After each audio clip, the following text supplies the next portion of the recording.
Hello, everyone, and welcome back to Ireland Esports Collegiate Series. I am Kurt, and once again joined over here by Schmergen. And I was subbed out last week, but I'm back. Yeah, I'm so back. glad to have you back, Kurt. Yeah, I was missed dearly. Hopefully. You were. Anyway. But yeah, we got a really exciting matchup. We're up to the semis. We're up to a huge battle. We got TUD Aurora versus TCD Esports. There's too many T's and D's and U's and C's. This and that's and these and thous. Exactly. Yeah, But yeah. no, it's going to be a banger of a match. I know it. Yeah, two teams are very strong coming out of finals. I'm pretty sure TUD went flawless in their group. They went 6-1, the one being a tie. So not a single loss on their side. And of course, we know the story of TCD getting out alongside UCD Leviathans, both going undefeated, also with a 6-1 record.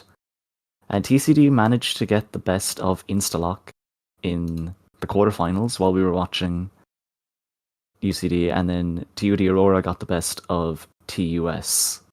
So I'm pretty sure it was a decently dominant fashion. So it was TUD beat out TUS in 13-8 and 13-3, and then TCD beat out Instalock in 13-11, 13-6. So a little difficult on the first map. Maybe it came together. Momentum propelled them to win out the second. So now it's do or die again. Semi-finals. This is for LAN. Whoever wins this qualifies for LAN. That is going to be this weekend at Dogpatch Labs. Valorant is going to be on the Sunday on the 8th, 12 o'clock. And tickets, I think, are still available. I believe they should so, still be available. But don't quote us on that. But whether or not they are, get in quick. You gotta get in, and you gotta get in there. It's a really exciting match, and building up to it. Firstly, it's obviously the TUD Aurora show. They have been a beast for years, which is not a usual thing you say in the collegiate sphere of dominance. It's usually a thing a little bit shorter of that period. So they're still keeping that running, and it's just a question of can they do it? Can they bring us back to finals, or can TCD fight it back? Because they are a valiant opponent to come up against. So I'm definitely excited. But we do also have a pick ban done and dusted and ready to go. So we are going to be starting ourselves over on a scent pick by TUD Aurora, with TCD starting on the defense to Abyss then, which TCD picked, and once again also starting on defense. And then if we get to the third map of our BO3, it will be bind with TUD defending to begin with. So Ascent, Abyss, Bind, they didn't want any other of the letters, only A and B. Keep it simple. Does that mean Aurora picked Attack for Abyss? I think it does. Yeah, no, it means they got mapped side choice, and they chose to go attacking in. So I always like to wonder what kind of plans people have on Abyss. There's confidence to it. All right, so what I'm curious though is how TUD are going to pick their players, because they've been playing pretty dynamically with 6 players. In the quarterfinals, they swapped out, I think it was Duck and Dubu. So some random Duck and Dubu have been swapping roles, or have been swapping their place on the team, rather. Similar roles, though Duck usually on the Gecko, same with Dubu. They both play pretty flex kind of roles, but Duck has played the Cypher and the Yoru earlier on as well. So, I mean, it might be in some of the maps where you don't really want to be running double Inish, and maybe maps where you do want to run double Inish, you'd throw Dubu in there. Yeah, I think it adds just an extra layer to the system as well, and it's such just a smooth flowing one. Even with this player, you might think it adds like a clunkiness, but it's been working out. It's been a huge boon to have on their side. So it might be unorthodox, but it works in this case, and it can work out really well to see exactly what they can whip out. But as well as that, we are also into a little bit of a new patch. So we got a couple, we got like the Phoenix buffs coming in, just a little bit extra on his back, I believe. Yeah, I think we're fully into it now. If Phoenix doesn't show up, we're definitely still getting regen armor, which we did have a bit of last week as well. But now it's solidified. Regen armor is in. A lot of people like buying it. It's pretty good. And run and gun is nerfed. I mean, I haven't felt too much of a difference, but like it's probably more arbitrary than anything else. I mean, I'm still gonna get annoyed when it happens. Yeah, exactly. Like, that's its own thing. But coming up on this, oh my days, picks come in straight away, and we're gonna see very, very different kind of ideas coming on over here. I'm not too surprised about TCD's comp. Everything makes a lot of sense. Very standard Ascent comp. But for the side of TUD, Charlie Murphy, known for picking up the Deadlock when they don't have a Brim map or a Clove map. Ruzi on the Astra. I mean, okay, it's a lot. There's a lot to unravel here. Not a single meta pick except for Duck on the Sova. Yeah, the Sova is always a good one, and the fact that everything else is just a little bit out of there is kind of wild here. Like, we got the Neon. The Reyna is just a pure power pick. As always, I think. It's pure confidence running into it. And then Astra as well going for it. We've said before that Astra's on the come up, but I'm just surprised to see it over here on Ascent.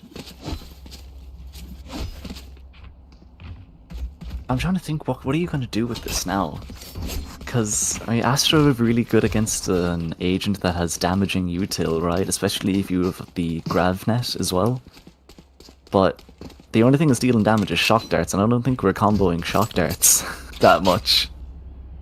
So I'm curious if it just means we're running double duelist, we're just going to run in, or what? I mean, Snack has been pretty potent on the Neon. The only agent this guy has played in the entire 9 weeks we're up to now. Bro is gonna be devastated once it falls out of being the pick. And even then, it kind of has. But, if you're good on it, you're good on it. And they have been great on it. But Skidmark going to be the first one to come up against some kind of challenge here. Resistance is met, and mostly everything is traded off. We get a little use of Hop. Ooh, that's it.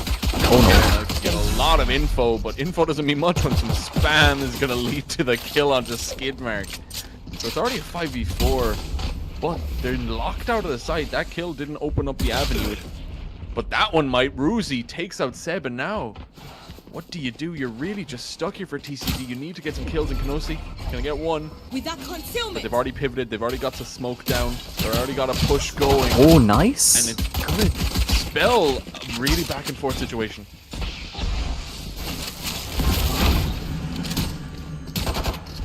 Oh, TUD are doing a great job here shutting out the chances. Or TCD rather. Like, this is really good. The mid-round to just call, alright, we have to go through, we have to take some kind of fight. Close the door as well, and it's forced TUD over to A site here through tree. Can Kinose play spoiler to this? If they have the aim, they could.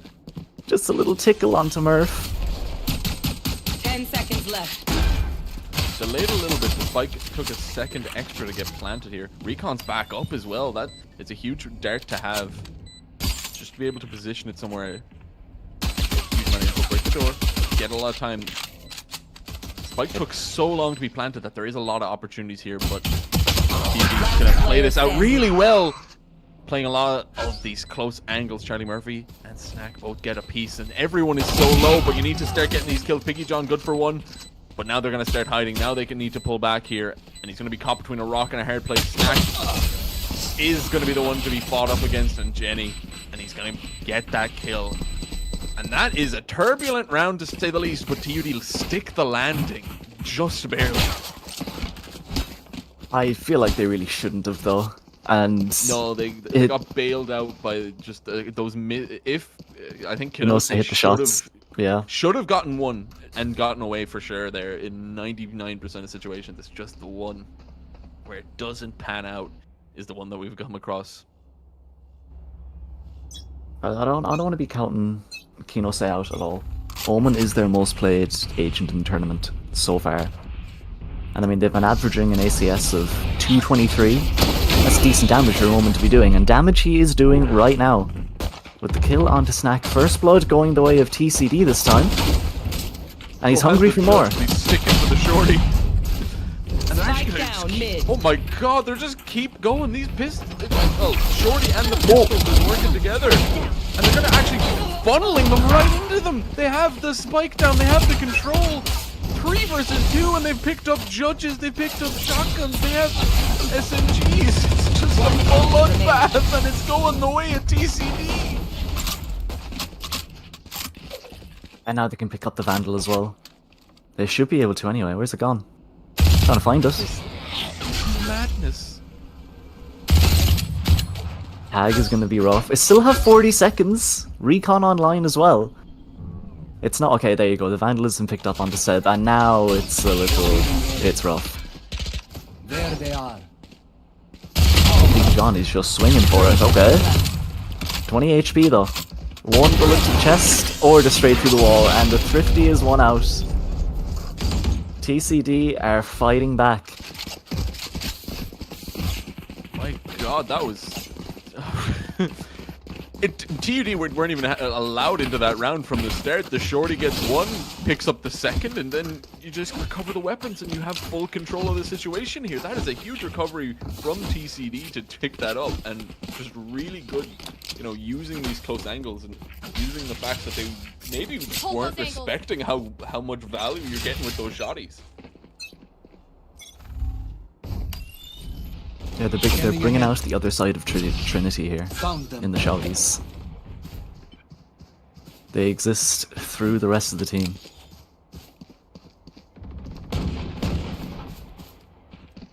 But now TUD are on, I mean, a horrid buy, of course. And Skidmark is sitting here with the big gun in hand, ready for Ruzi. Or anybody else that tries to get in on this B split here, but the first blood will be going to Skidmark. That's how you want to be starting this off. Don't want to get ecoed back. Although Charlie Murphy with the Annihilation now online. It's my turn, man. Here. But at the same time, losing Ruby there, losing your Astra, you have such difficulty trying to break into this situation. Even with an ult online, a hugely valuable one at that, but you cannot get across at all. Oh, and especially Murph gonna just fall, not able to get any value here. It's just really a matter of time here unless some amazing shots can start to come back. It's gonna make some space, but I think that's all it's gonna be. Good paranoia to delay there. And now the cavalry's in. TD are pretty boxed here. And they have to go straight into the guns of TCD. Any kills? Okay, 1 kill. 2 kill. I don't know how that second one got across, but I mean, that's a good bit of redemption there. Yeah, did a little bit of damage here. Yeah, I think, you know, there was Spectre, but taking 1 rifle out the hands does, you know, gets a little bit. You're on your full eco, your full thrifty, so any value that can be gotten is good, as well as getting those points, because they are almost ready for the ult to be able to go overdrive, which that could be huge if they, you know, play for the orb towards A, try to get the ult online. You can start to just break out onto the site if you can not get hit by the knife. So there's some opportunities here, as well as that the Annihilation online does give them another avenue to maybe run through. They have an operator on Skidmark, or an operator on Skidmark could block them off, but they have an opportunity here. They're gonna pounce straight onto A here with very little resistance, and Kanose this time does at least get 1 and gets a secondary on the dink. A lot more damage dealt. That pistol, you know, still causing some echoes, but Spike planted. In this 4v4, they are in an okay situation here, but the ults are in favor of TUD. Oh, this is a big fight here. Daphne has to find a way to win, and all of a sudden TUD are getting crunched. But it's not to be. That's a big loss. And the losses keep piling up for TCD here. And there's no way back in on this retake. Yeah, they're just gonna have to concede. Save the weaponry. AWP is invested, you don't want to lose that at all. And even though the Phantom was buffed in this patch, it still betrays Kinose. Yeah, dude, you're still not gonna get that 1-shot headshot at range. Even though the range is a little bit better. across the side, they're not picking that ahead off. 2-2 now, so back and forth. Both these sides finding avenues to work through.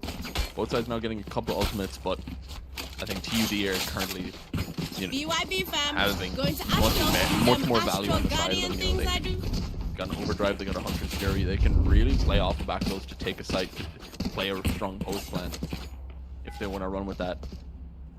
But there's still a strong weaponry on the side of TCD. They still have the op on Skidmark that can run circles around them if given the opportunity here. But pumping it towards A is looking like the main goal that has been working for TUD. So, you know, if it's been working, don't try to change it up for now. Charlie Murphy's after putting a good bit of presence on B, but they found out it's nothing. I'd expect the rotate to come in now. And there it is. Has to be A, boys, but little do they know Daverney is posted up on this site, and Snack's gonna find out the hard way. And so is Ruzy. This is rough here. They're just getting picked apart by all this util. Last player standing. Just devastating, but Murph might get two, but that's all it's going to be. There's some consolation. It's Daverney's utility as well. Kinosig popping that paranoia. It left you. There was nothing to see for them. They were either stuck in a trap, concussed, or short-sighted, and there was nothing else they could do. I gotta wonder what was going on with the comms in that one. Felt like you put up the wall to think, oh, I could run in. Maybe they saw the tripwire after, asked for shocks. Shocks didn't come in. I felt a little sloppy there, but maybe just a little blip. You know, we return to form this round is the goal, except this time on the opposite side of the map.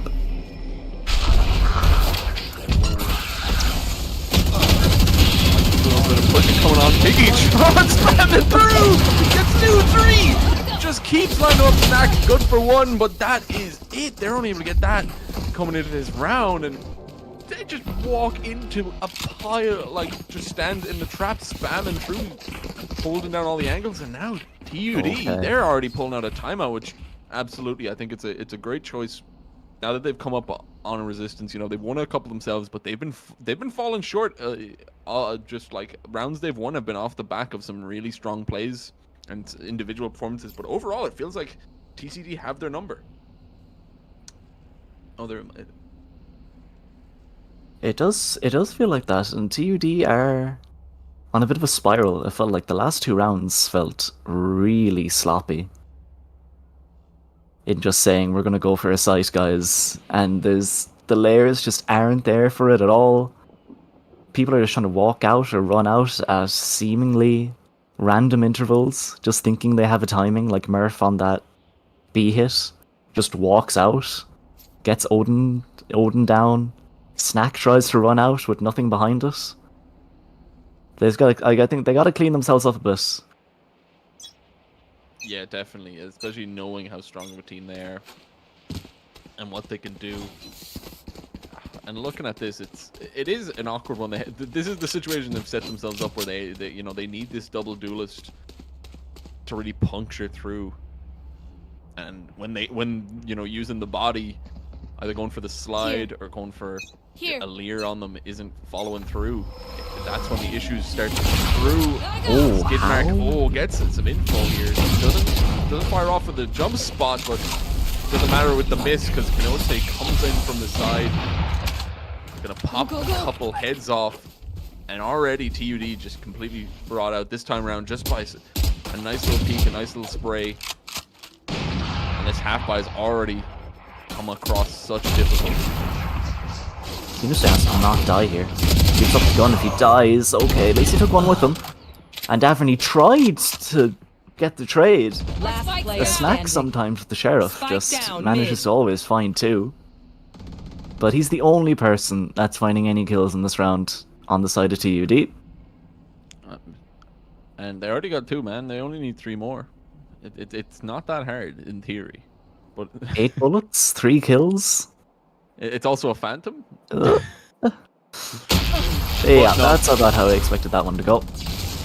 Walks into the crosshairs this time around. Skidmark does not miss the shot. and maybe got a couple there, but TUD once again fall flat. There it was a half buy, and they, came up just across a spraying phantom there. No armor, nothing. You're just gonna get devoured by that.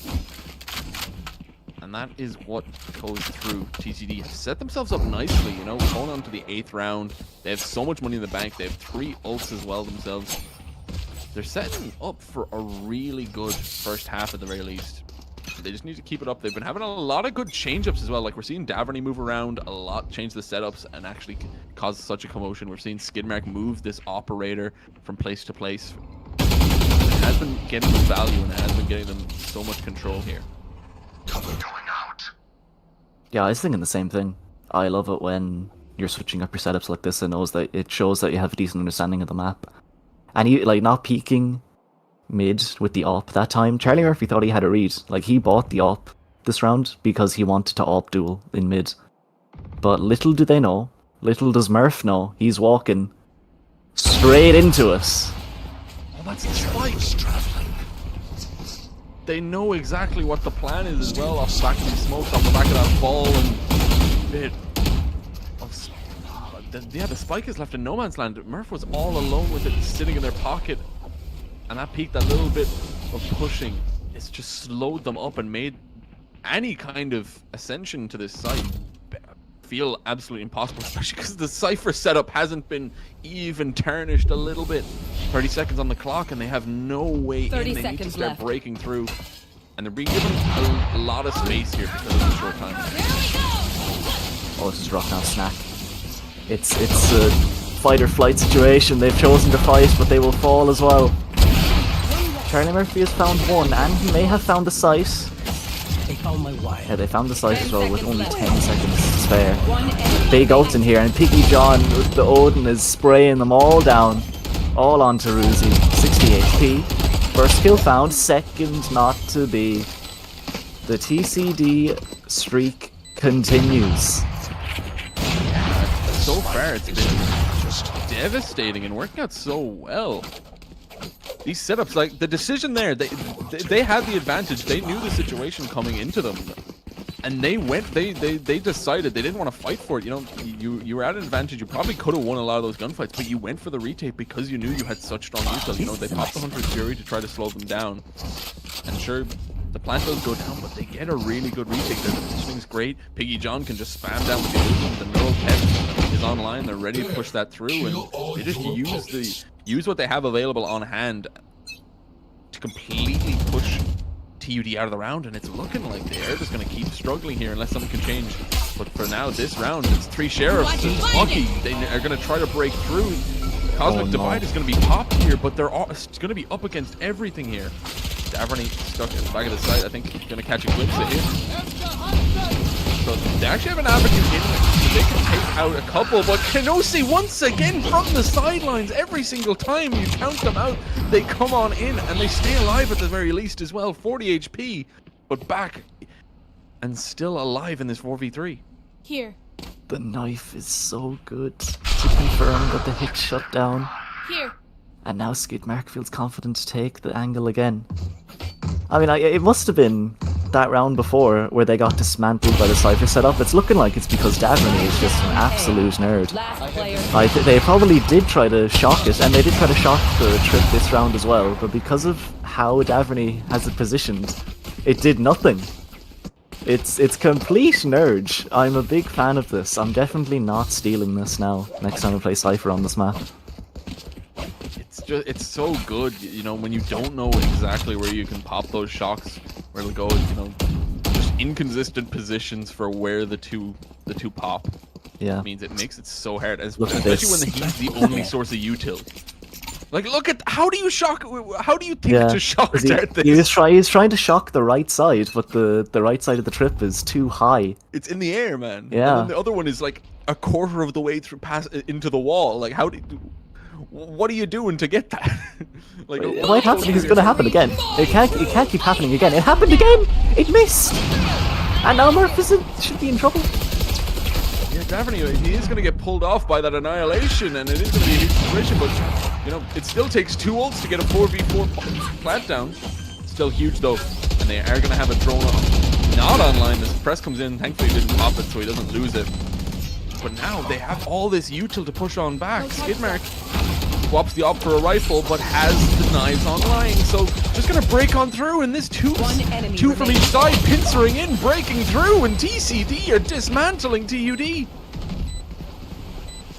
That was the best chance TUD had all half as well to get back into the game, but even on the retakes, TCD are just that dominant. They had the annihilation as well. That's what it takes to get this Cypher out of this damn site, is weeding them out with this net. Literally pulling them through the entire site to their death is all they can do. And once again, try to shock dart it again. I dare you. Goes here. And I think moving I think they've been moving the second trip as well to just be such a nuisance so much. Like that first trip is just so inconvenient, but the second one is never in the position they remember it used to be. Oh, switching it off, Piggy John, you opened up, and Charlie Murphy bangs you down from it.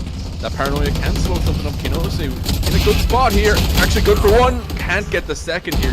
Good trades can come in through though. Seb only good for that one. 3 versus 2 here. Good situation for TUD, and they need to make it happen here. They're able to get some util down. They're able to get the barrier mesh through, so time can be on their side. And those sonic sensors are going to make it even more difficult to try to play off of this.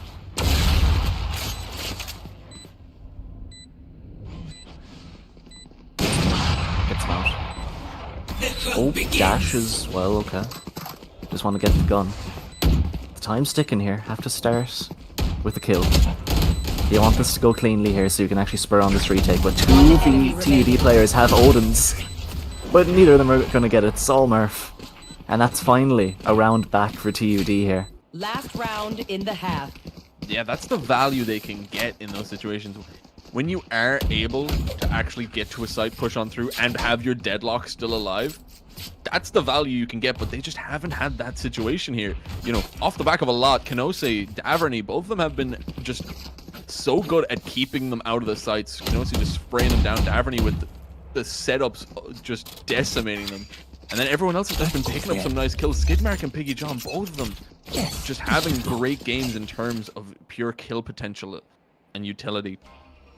So TUD, you know, off the back of maybe a little bit of overconfidence, a little bit of sloppiness, as we've been saying, are getting punished the hell out of. Oh, and those steps. Kinose looked ready to spam through, but even now, they're going to slow it up. They're going to, at the very least, start to ring some alarm bells as he is going to begin to be pushed upon. Yeah, nobody's sitting on side here. And they don't have anybody playing market to capitalize off the trip in the hut right now. Unless Daphne can find us here in CT. They found my wire. Cage trigger. Cage trigger.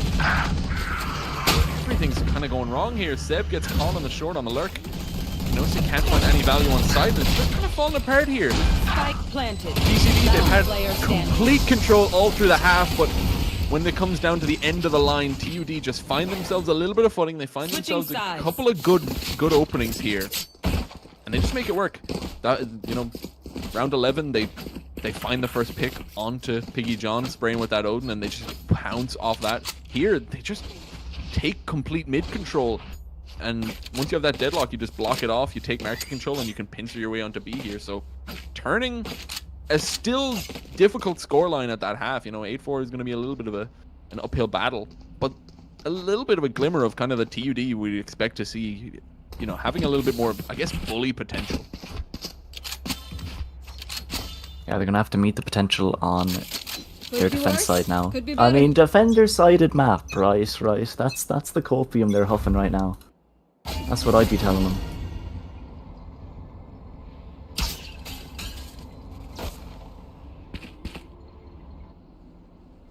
And Charlie Murphy is sitting in close with the classic. Please be aware of this. How does it not get any kills? We will never know. And Ruzi can't even follow up. It's a tragedy on the A site.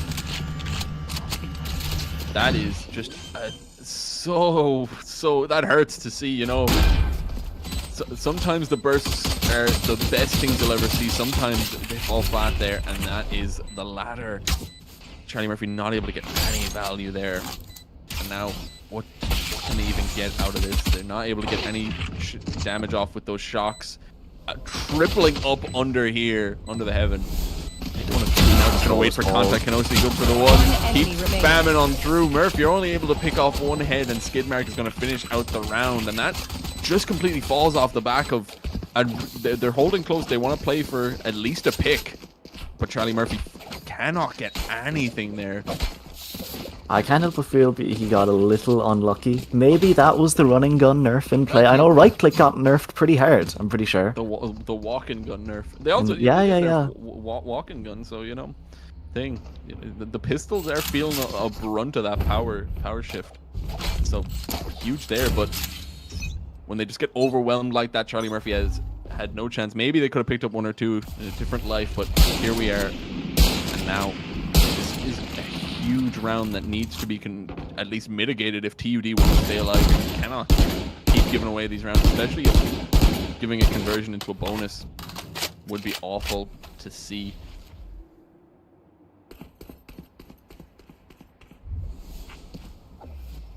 And now some sheriffs and a marshal are going to be the only way for them to try and push back against the tide.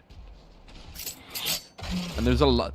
It's such a difference, it feels like right now. We're kind of seeing the kind of like mental difference. Because we saw TUD, they were, even though they weren't ahead, even though they weren't winning, they were still taking every single fight. They were still like pushing, and it wasn't working. Here though, TCD are doing their due diligence. They're showing a lot more restraint, a lot more just going with those fundamentals, and this is where it's working out here. They're checking all their angles. They're pushing on through.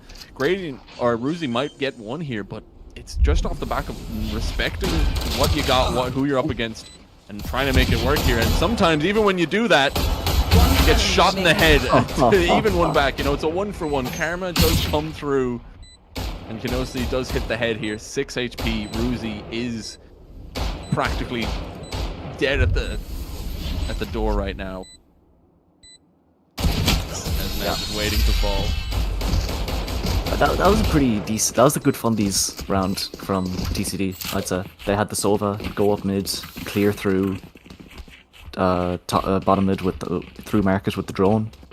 Really solid stuff. All the people on that were playing site on B got crunched in.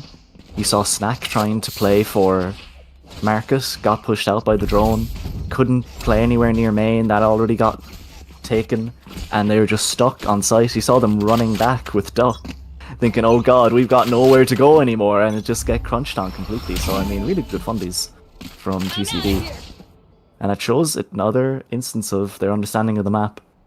It seems quite good and could lead them to the first map victory, but they have to try and win out a bonus if they want any confirmation of that. I've seen it a couple times this season. Bonuses are plentiful, but maybe not this time. Good kill from Murph there. But TCD are relentless going towards this A site. And how has Skidmark gotten here? Will TUD do their due diligence here? Oh no, they will. Well, I don't think you know how you can do your due diligence against that here. You get shot down by Seb and then backed up by Skidmark. That is absolutely devastating. Spike planted. Now Duck all by their lonesome in this 1 versus 2, and that knife is even worse. Wow. Insult to injury, and then they just stomp him down. Kenosi takes the head off the back of that, and that's the bonus. The bonus felt like a better buy there, because they just had such confidence. I like, you know, the slow push up mid. You might get the 1-for-1, or you lose your pick over towards Ruzi or towards Murph. All the names confusing here, but you just commit to the push and you commit to your util play, and it works out so well. The second that Daphne goes down, you just run in. How are you going to expect that timing? So what's the buy? What's the buy now for TUD? Murph is forcing up. They're going for the hero rifle half armor. It's worked out for the first blood. I mean, if you're the Reyna, you know, you got to try to make these plays. It's the only way you're going to find the value here, and they're going to try to get the weapon out of that situation. They don't want to give away a rifle, so they're just going to get it out of the situation. Blocking vision. Going to be popping some utility in a little bit here. So a good opening. TUD, you know, they might not have the best weaponry, but they've set up a good position here. Snack is really in a position where they need to pop some heads if they want to stick here. And I mean, if you're a betting man and you've seen that sheriff, you wouldn't be too far off. We've seen that do wonders. We've seen many a double kill. But this time around, it's going to be Piggy John there.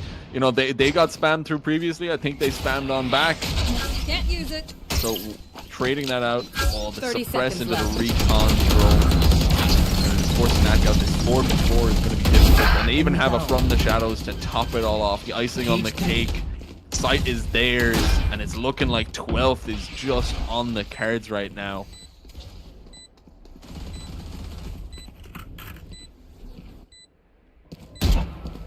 Charlie Murphy only has a stinger. 2 stingers, in fact. Everybody's on site, though, so the distance might not matter too much.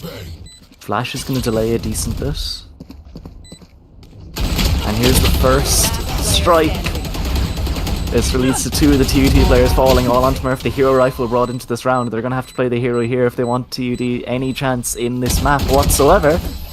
But Deverney is going to shut it down.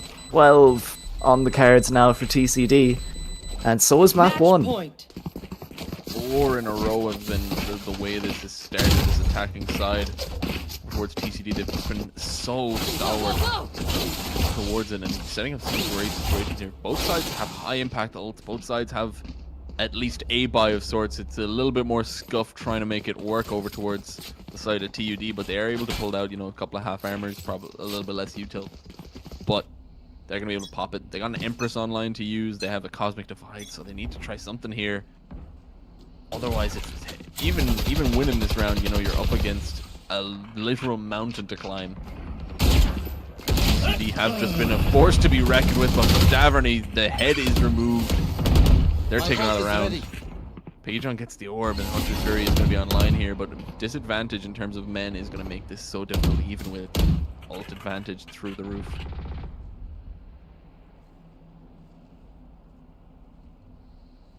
Slowing down the round again. They did this last round as well.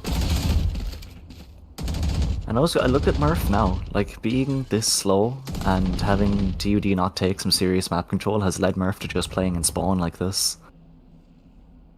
And they just have to play the guessing game. Get out of my way! Completely just giving all of that space away, as you're saying. Just having to respect that now. They do have a great position to utilize it. Bladestorm is going to be popped and gives Skidmark an opportunity to do something here. They still got an updraft. They can still try to peek over and maybe take a fight and take someone out of the round. Left. But for now, it's up against nothing here. Kenosi going to play off the back of this, and now it's looking like it should just fall. It should be a TUD round here, and it is. Everyone getting a pick off the back of it. Ruzi, Murph, Duck, everyone gets a part. 12-5 here, so TUD stick alive here. I still have 7 rounds to get though. They want a chance in. Sound sensor up. Sound sensor And up. ults are on the board now for TCD, and some pretty big ones. The null command, really good at taking a site here, and it looks like it's just the rush A plan. We have null command, guys. Let's rush A. This is a common call. Can Charlie Murphy stop the storm? Not if they're suppressed, they can't. Oh, and there's nothing that can be done here. Oh. Shots hit though. Skidmark brought low, but the site is still taken. It's still under the control of TCD, and gonna fall here is Murph. So that's a huge head of the spear removed. Kenosi gonna just keep taking fights, keep spamming on through. This Phantom gonna get some value here. The recon bolt's gonna just keep on pushing through. The null command is gonna be started, and it's delayed, and the headshots come on in. That's a 5v1. That's a Duck all alone. That's a regen armor with nothing left to regen, and that is an Odin with 5 kills to get. Good for 1, but Seb takes them out. 13-5 TCD, making TUD look like they're ready to tumble right now. That is not, I'm gonna be honest, that's not what I was expecting. Mhm. Dude, the TCD, strong team, very, very good team. Not expecting a 13-5 against TUD Aurora. You saw at the very end there. Kino started the game a little shaky. They ended it snappy. I mean, 23-8. It vastly outperformed their average throughout the season so far. So that's a huge game out of him. Held down sights brilliantly. The overall coordination from TCD in that map was fantastic. The calling was absolutely it's so good. Beautiful. You have to give so much to that. Like, you know, TUD, they had some moments, but TCD, they were calling circles around so many of those rounds, and it felt like, I think TUD were maybe button just ahead against a wall on that attacking side at times. You know, they're like, we have 2 duelists, go in, go push. But Daverney's utility, Kanosi's, multi-kill potential and positioning, everything about the way they were playing was so beautiful off of each other. They were getting such beautiful rounds and just playing it perfectly. Yeah, we'll see if TCD can keep up this masterclass in Map 2, which is going to be Abyss. So we'll see how both teams perform, if TUD can bounce back in just a few minutes. See you then.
Hello and welcome back.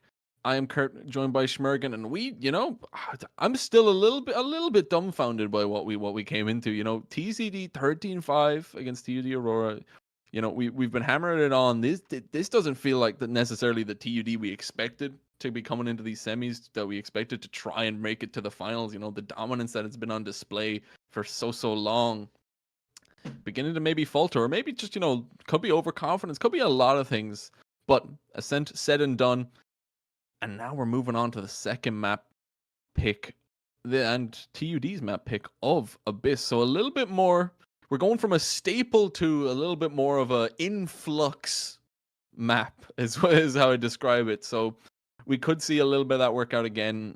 We could see a little bit more of their creativity in the comps, kind of come to fruition here. But I'll be excited to see, TCD, there's got to be some excitement there. There's the mental aspect of, you just beat TUD Aurora 13-5 on a map that it's Ascent. Everyone's good at Ascent to some extent, but beating TUD Aurora 13-5, feeling dominant basically the whole time, you gotta have some hype in the chat after that.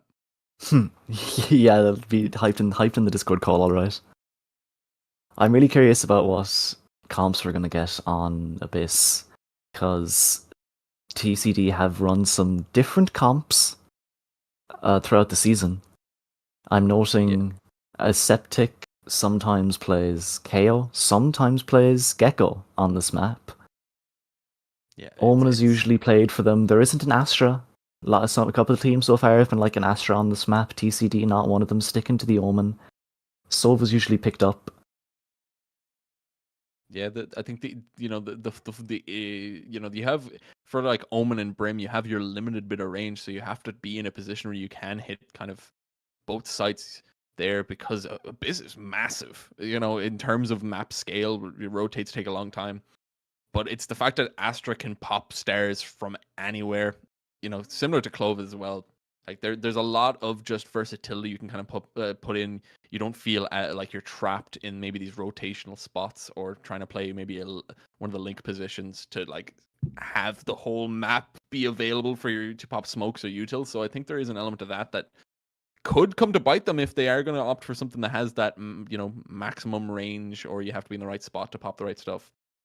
But it's going to be interesting to see what they do go for.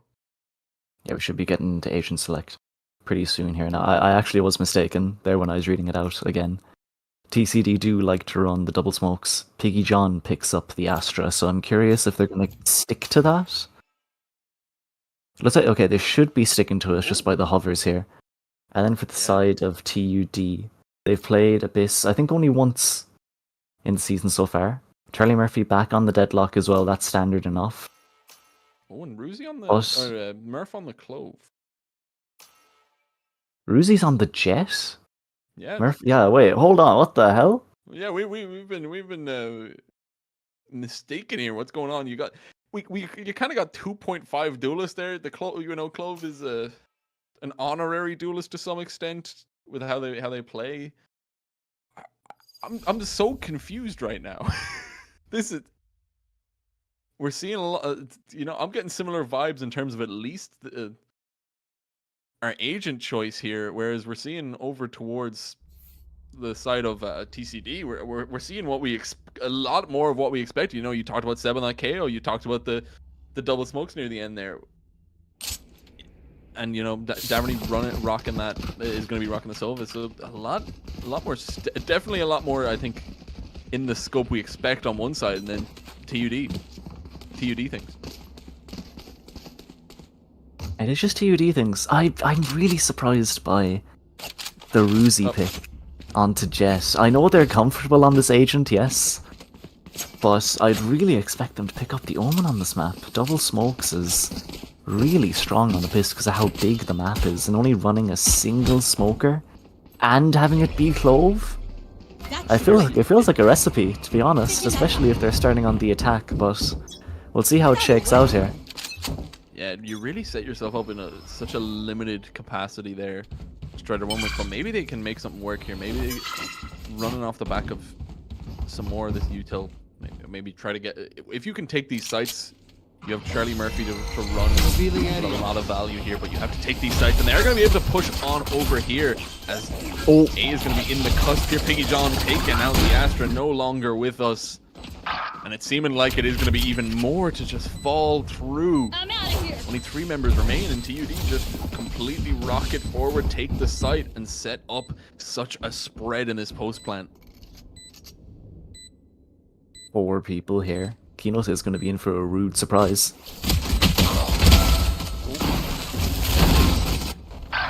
It's a difficult one, but they do get the kill here. And Skidmark actually gets one as well, so looked at least okay, and then all of them fell like dominoes at the end. You know, they were picking up a couple of those frags, but not able to get it out here. But that is just a simple take there. I think similar idea that they were kind of running on Ascent here, you know, just, you know, play this double duelist, rock your way onto the site, overwhelm, and then just try to, you know, situate yourself in a strong post plan. And it's going to work here. I think, you know, it worked last time on that pistol as well. So, fun to see. Also, I don't think we noticed this, but what we said, we spoke about, you know, Duck and Dubu have swapped positions. We didn't get a chance to mention that. Because we do have Dubu over there on the Gecko. Yeah, maybe this is the vibes that they need. Maybe Dubu's coming in, isn't as shell shocked, you know. No, not as demoralized. Yeah, exactly. And this is the boost in morale that they need, hyping up the team. They're just taking it slow for their anti-eco. They don't want the same thing to happen twice. Don't walk into shorties. Don't walk into shorties, especially Kino says shorty, which I think they have. Oh no, Skidmark's the one that spotted up this time. Yeah, a little bit more, just sit back. They're going a little bit more stack heavy towards A, but just trying to get something here on this low buy here. And this is kind of what we saw TCD run with a lot more, you know, when they were attacking, when they were in the driver's seat. Even when they had the better weaponry, even in these kind of rounds where they knew they should be winning at these anti-ecos, they were showing respect, they were showing restraint, and now TUD are doing the same, and they're actually going to get completely 30 seconds left. Turn tail, you know, they pop their own smoke, they go for a little quick exec here, but they're running themselves lower on time here. That should still lead to a positive situation for them here, but maybe something can happen. Maybe Piggy John can be a Hail Mary play that works out, take out the wingman, stop the plant. 10 seconds left. But the pull is not going to do it. And the round is in the hands of TUD right now. Look at this though. Knife. Do us. Oh. Piggy John's playing with fire there.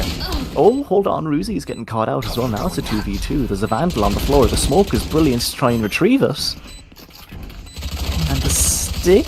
Good smoke in. Judge can't find the kill. And now it's all of Charlie Murphy with the Spectre. Barely has enough bullets to get it across. I mean, I can't believe they brought it so close towards the end there, even after the little fumble, maybe not fumble from Piggy John. I mean, you might say fumble. You could say fumble, definitely. I say the greatest. I'm you know, Bob Ross. You know, it's a happy little accident because what happened is he killed Dubu. The Bulldog fell forward into the hands of Skidmark, who got a kill with it to upgrade to that Vandal. So it was this domino effect that actually led to them having such a good situation. Maybe it would have been even better if Piggy John had gotten the kill, but the situation they came across was off the back of how long he waited. Yeah, look at how horrid the buy is now for TUD. They've got one Vandal still. They got a Bucky. Is it doing damage though? Oh yes sir, it is. Upgrade as well. Bucky, name a better duo. Right here. Wingman. Huge kill there from Daverney. Has to play their life though. Great kill. This is solid here from TCD. Denying the spike to be put down and forcing TUD into these fights when they don't have the right weaponry for us. That's clean for TCD, they're only losing one person. And the buy should be kept pretty nice for them. Definitely, and that was just a really solid round, you know, playing against that bonus, sitting back and playing a lot of respect here. A lot of that's off the back of Daverney as well. They get 3 kills in the round, but they also use the double shock, take out Wingman, don't let the plant come in for free. And when you twist away that timer they can set you on, you don't give them a post-plant situation, they're forced to go forward. They have to keep taking the fights because they need more control. They need to keep the site under wraps. So it's going to work out really nicely for them. Ooh. Nice, Piggy knows the silence. Switch up here, actually tripling up mid, and Piggy John's going to be the one to capitalize. So 5 versus 4, but the damage was still dealt here onto Seb and Kenosi. They've taken mid control though. That's a different situation. What happens when you lose mid? And this Soldier's so good on this map. What a dart! Good kill on it though. Annihilation's invested here should get the kill onto Daverney. Instead they're going all the way for Piggy John. Is Daverney going to punish? Oh! Ryan, he's going to push for it. Oh! Actually going to work, but no, brought down. It looked like there was a chance that he actually stops the Annihilation and picks up a kill there, but not to be. 4v4 post plant is in session. And they're still stuck on the side here. They're not really pulling back too much towards main. They have a bit of pull back there. But for now, they're just taking the fights, and that is where success is coming from. 3 on the board for them, and now only 1 left to fight. Skidmark needs to lay it down right now. They do have some power online if they want to go for it, you know. But taking these fights, going for the battles is not going to be the way to do it. And look at Charlie Murphy going from the top rope. It's not even needed as Dubu gets the round, gets TUD onto a third, and it's looking definitely a lot cleaner so far. And Skidmark, I can't take frustration. I can't believe Charlie Murphy gets away with what he did. That, like, how does the smoke go down like the perfect time? Gets the annihilation. The gun hand ready. How is Daverney not getting that kill? And then, like, the little kerfuffle as trying to shoot them in heaven. Unbelievable. It's just wipe it out of your minds if you're TCD, honestly. Get into this next round. The B fight. Different look here. They've been playing for different parts of the map all the time here. Bladestorm v Bladestorm, and no one is a successor there. But advantage for TCD, or for TUD, but it's falling quickly. Oh, Ruzi, you pull out the shorty, you take some shots. Piggy John, though, is having a shooting gallery. 3 on for them. They don't get the 4th, but they give the situation up. Alley-oop, Seb brings it down. And that's 2 on the board. TCD, quick as it started, that round just ended. No one will harm our little but TUD were not able to be the ones to succeed, even though they started off with the pick. Yeah, that was a great round to show there what this TCD side looked like on Abyss. I think they've only played it 1 time in the season so far. And in the 1 time they did play it, Piggy John on the Astra had an ACS of 346. Pretty close to what Kinosai had last map. They're quite strong on this agent, on this map. They just showed it last round, but can they keep it up?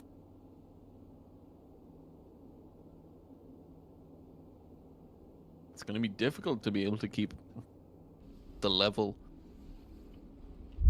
Right now, huge control taken. Kenose's position. I think they caught a glimpse, but it's Charlie Murphy that is the one that capitalizes. That pick just is going to lead to this round being so difficult.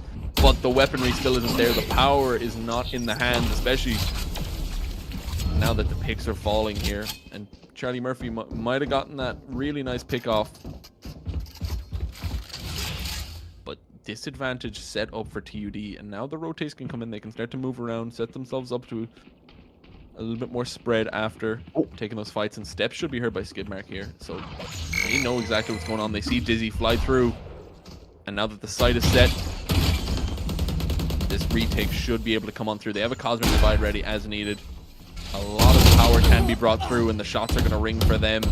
4v2. Dubu and Murph need to do a lot here, and they're stuck back against the wall, against the cliffside, against the abyss. But against the abyss is where Dubu finds 2. Just Murph left now. They're going to try to fight for this. Go for the stick here. Daverney just going to keep with it. He knows exactly where Murph was, and he knows that if he's not going to start sprinting, he's not going to get there in time. So you just stick it, you take the round, you even it up. And that is just a really nice opening found from TUD, but TCD recover it back very nicely with those picks on A. In the sea of chaos, Daverney is the rock. Just sticking it down, knowing Murph's got no time for that. I'm kind of surprised. There's plenty of times in that round, like, the attempt onto A that TUD had shut down completely by one dart, and then you had to rotate to B. And then Skidmark, being there on time, had the dash, could have gotten a cheeky kill away, but didn't even attempt it. But now you have 2 attempts to get past Piggy John's judge. Oh, the judge they will be! Spike down A. Careful here. Oh my It just happened! I don't even know what to say adventure there. game. It's a point-and-click adventure game for this guy. Like he just stood. He got the 2. He jumped, just shot the judge. He got to the 4K. I don't even. Like, we built that up and we were like, yeah, this is what's gonna happen, and then it just happened. You can't get past the Piggy John judge. I mean, that's the answer. Pretty clear cut, I'd say. One person got past the judge, but the rest of their team didn't, and you know you kind of need the rest of your team to play the game. Here though, round 8, send it back in. We got full weaponry on both sides. They need to take some fights. They need to go for it, and mid control is going to be completely under the control of TUD. They're actually going to be able to get the orb towards A as well. I think the Annihilation's online. That's 3 ults v 3 ults set up and ready to go here. It's really just a question of who's going to be tested, who's going to be fought, and Snack Daverney is not able to fight against such ankle breaking. TUD, man advantage, you're going to get the spike down on towards A, and this is going to be difficult here. Even with a Cosmic Divide on hand, it's looking like the round is just going to be a slow close by TUD here in this 4v3. Oh, Piggy John is make or break right now. They win this fight against Snack and then it's game on. But if Snack wins it out, they're going to be in trouble. He's good to walk away from it. Seb's finally taking him down though, but this wraparound from Murph is big to close it out. And no more chances in that round. It's a good example of how potent mid is on this map. Really, really important to take mid here. We should win. The split was really good. You just go straight through Link, straight through A-Link. Had to pull up the full map for that one. And wrap in through CT almost. I think they went into heaven, to be fair, with the neon wall. So that's good use of the util there. And a great call, great round, but now it's only a tied scoreline. You have to get the momentum going. And Piggy John is sitting inside a smoke again, it seems like.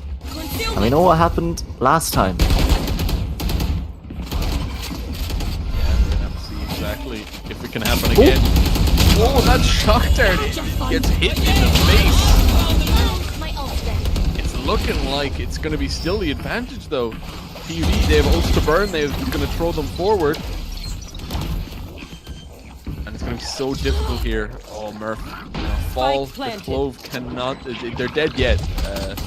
They are dead now. Dead on arrival, some would say. Annihilation has popped, maybe a little prematurely. It's found nothing. Great paranoia. Baruzi has found a way to get a kill. But the grab net is fantastic as well there from Charlie Murphy, making up for the Annihilation just a few moments ago. And he's closing out the round for him. Kino say, time ticking. 3 to find. Not checking his close left. Alright, TUD have back at the lead again. 5 to 4. But TCD have plenty of ults to invest that round, only invested one of them. Definitely. Saving it for the big power. Yeah, a lot of power on board. A lot they can do here. Both sides got the operator in hand as well. Both the Jets, you know, they get their big gun online. Have a nice old time. Gonna be interesting to see. I think that, you know, they're going opposite sides, so not going to be facing one another. But 5 of the TUD players, every single one of them, will be pushing their way over towards B, and oh, it's just going to be a run on through. And Ruzy, I know that Murph, can just walk in through his own close smoke, take out a kill, take these fights, and stay alive. Just able to pop in, pop out, take them. And this round is just TUD's completely hook, line, and sinker. Last player standing. Alt Battle wins out as well. That is the most Valorant round I think I've ever seen. There were, I think, 4 smokes in on there. 2 towards Library for Murph to get that ready position. 1 from Kinose to put onto main. And then another somewhere. I think it was at backside to try and get Snack into backside. And a wall. Like, there was so much vision denial there, I don't think you could observe it if you tried. The amount going on there. So, this is what TUD thrive under, right? You want to be going for these chaos rounds when you're on double duelists like this. Triple, maybe. Debatable, up for debate, I'd say. If it's triple duelist or not. And the lead keeps spiraling. 3 in a row now. And TCD still have these ults to invest. They gotta find a spot to use them. Bit of too good to use syndrome might be hitting them right now. Definitely, sometimes you can get really caught in that. And it'd be so difficult to find the right moment. But sometimes, you know, not using it is the worst than the right moment for sure. They're just caught in this difficult situation here. Shadows traveling. Fight for mid, this is good here. But the AWP might find it out first. Get out of my way. Oh my, just all 3 of them. Mid push. Puts the the storm only push I know is me. I think is how I describe that. That was just beautiful to see. Oh, Piggy John's gonna take some fights, gonna take some kills. It's not gonna be a round, or definitely it shouldn't be, but Pulling, knocking them. Oh, okay. 3v1. He's good to save the AWP here, actually. This is pretty... making the best out of the worst. Piggy John is 2 kills and saves the AWP. Not bad to try and make it 7-5. No, you know, go for it. Take what you can.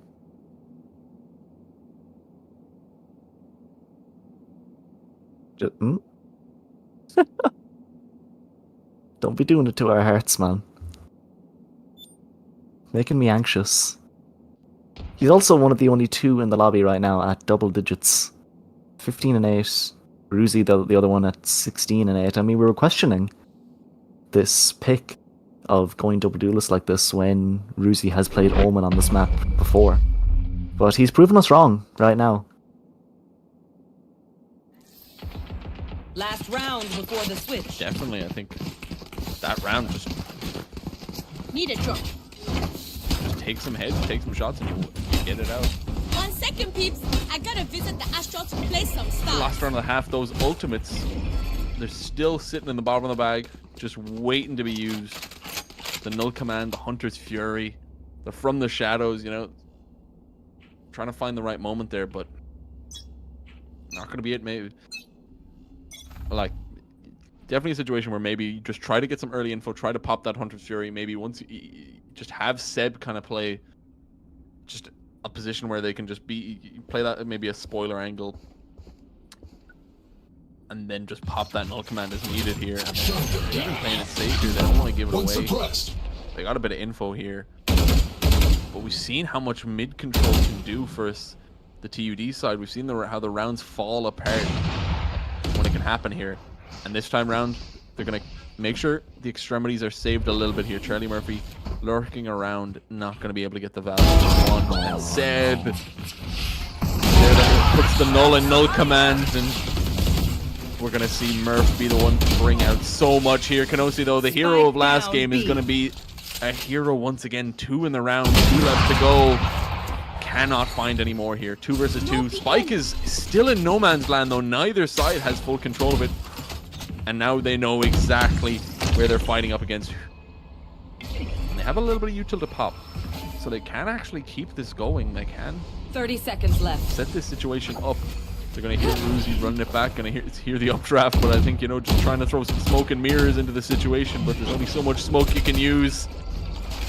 And that spike is not in their hands still. Shock darts galore, damage dealt, and Piggy John already leading. The charge is going to keep leading it, keep themselves ahead on the leaderboard here. 5-7, they bring it back, you know, just a touch, especially after that 4-round sequence that TUD got.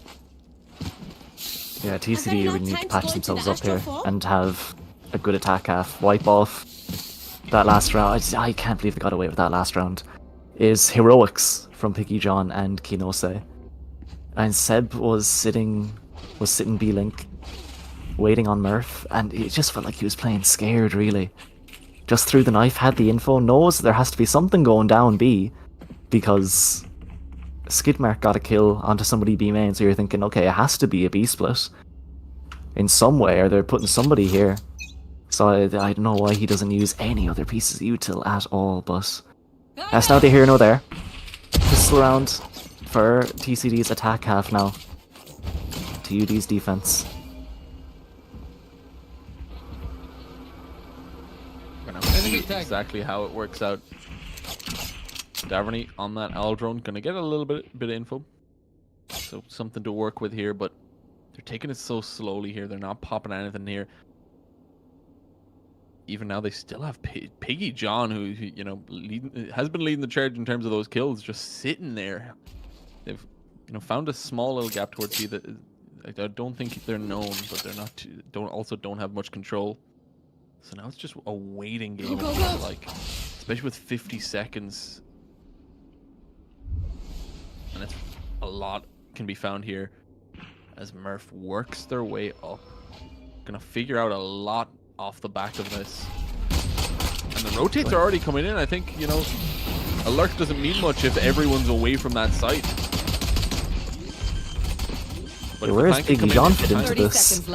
Yeah, dude, if the flank can come in, if the timer can be set, a flank could do justice here, but looking at the positions of the players of TUD, the timing is not going to be there. Piggy John, you're not even halfway across the map. Going for cross-country here. And now, round is going to fall towards them. You know, pistol rounds are not where it's at for them for the most part. I think that's 3 of the 4 have been won by TUD. It's a show of concept. Okay, it's a show of concept. Like, usually on this map, at the Astral, put a star right where Piggy John's putting it now, and take it back to have a chance to cross or create the question mark in B main, right? I definitely think that in that round, if they're playing Piggy John in that position, TCD have got to end B. Because, just as you said, cross-country. No way you're getting to A in time. And you saw the value of the deadlock there as well. As soon as the plant comes in, Gravnet down, how are you getting out? Fish in a barrel.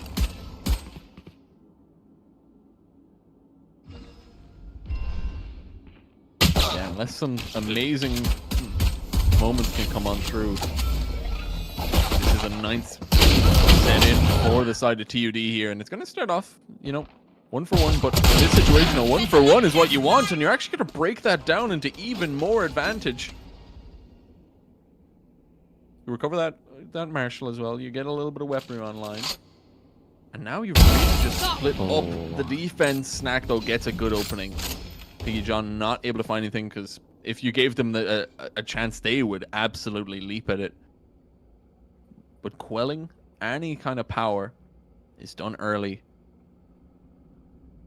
And now they can try to set in, because it's going to be so much more difficult to try to win this out here, especially, you know, just have that shooting gallery with the Marshal, just hit the bodies, take the shots. It's going to be up to this. Oh, Skidmark can't win the fight, can't take the shot. Now it really looks like a moment of time here, but if the spam isn't hitting, it ain't hitting. And Charlie Murphy is going to be the one left alone. Outlaw, 2 shots, that's it. And those 2 shots are going to be up here. Spike he tried to end. But the timing doesn't favor them. And they're going to fall. But given that all you purchased was, I think, a couple of armors, you can't say that was a bad round. Yeah, you'll be happy if you're TCD there. I mean, it's timing. on Snack peeking backside.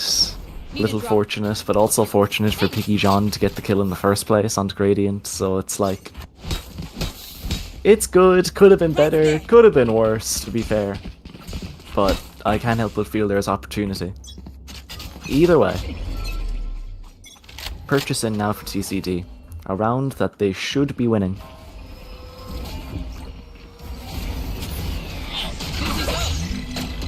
Huge here to try to push this. I love using that timing there for Dubu, you know, waiting until right before it's going to get popped. Oh, and now we're going to see so much damage be dealt. The opponent is the one that is leading the charge here, you know. You got these great weapons, you got some great power here, and going to just completely get fallen. Zeb gets absolutely yoked down the abyss. The past tense of yeesh, is it? I maybe. Yeah. to Jotun. Yoked. Yeah, off the ledge. And off the scoreboard as well. Because now the economy is in bin for TCD. It's a flip-flop from last map, actually. 10-5 right now.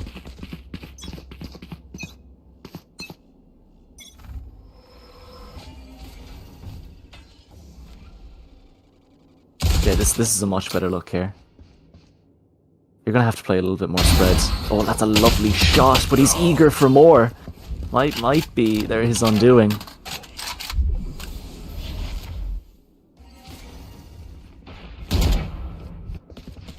Look at all the attention that it's garnered towards mid here. Nobody is towards B anymore. If Piggy John was on his lurknanigans this time, it would be despicable. But instead, he's found a way up onto Ruzy, and he's gotten that kill across. Charlie Murphy now has to play hero to find a way back into this round, and he can't do it. It's all on to Snack. What? That just a series of events that led to just the charge being found. Oh, and Snack doesn't even get the first kill there.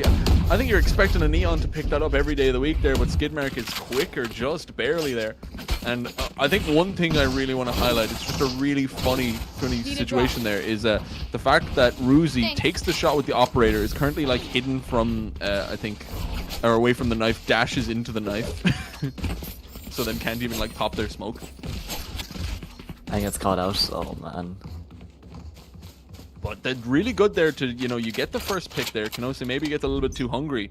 But then once you have the control, once you have a little bit behind it, they just completely force it there, create the situation. Oh, and Ruzy was hoping it was a full smoke, but gets caught in it just being the pickup. Solo Piggy John taken out there. The Astra shenanigans are to be stopped. And now man advantage here. Kanose not able to find Murph. And it's looking like a good situation for TUD once again. Oh, and it just walks on through. No fear. Nothing at all. 3v5 and now all the rotates are just piling to it. We're finding some kills, but now we can't move anymore. It's even paired with the Mosh. Great synergy from TUD. It's every round though. I think Murph has just picked a part of the map and just started walking down.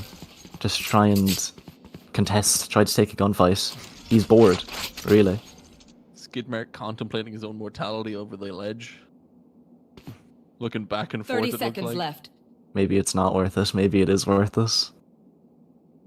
For now though, this op in hand is so good to have if they're able to stick it. Just waiting out, but they are going to be slowly pinched upon 15 seconds. Is not a lot of time. 10 seconds left. Right now. Oh my god. Nope. Toe on the edge.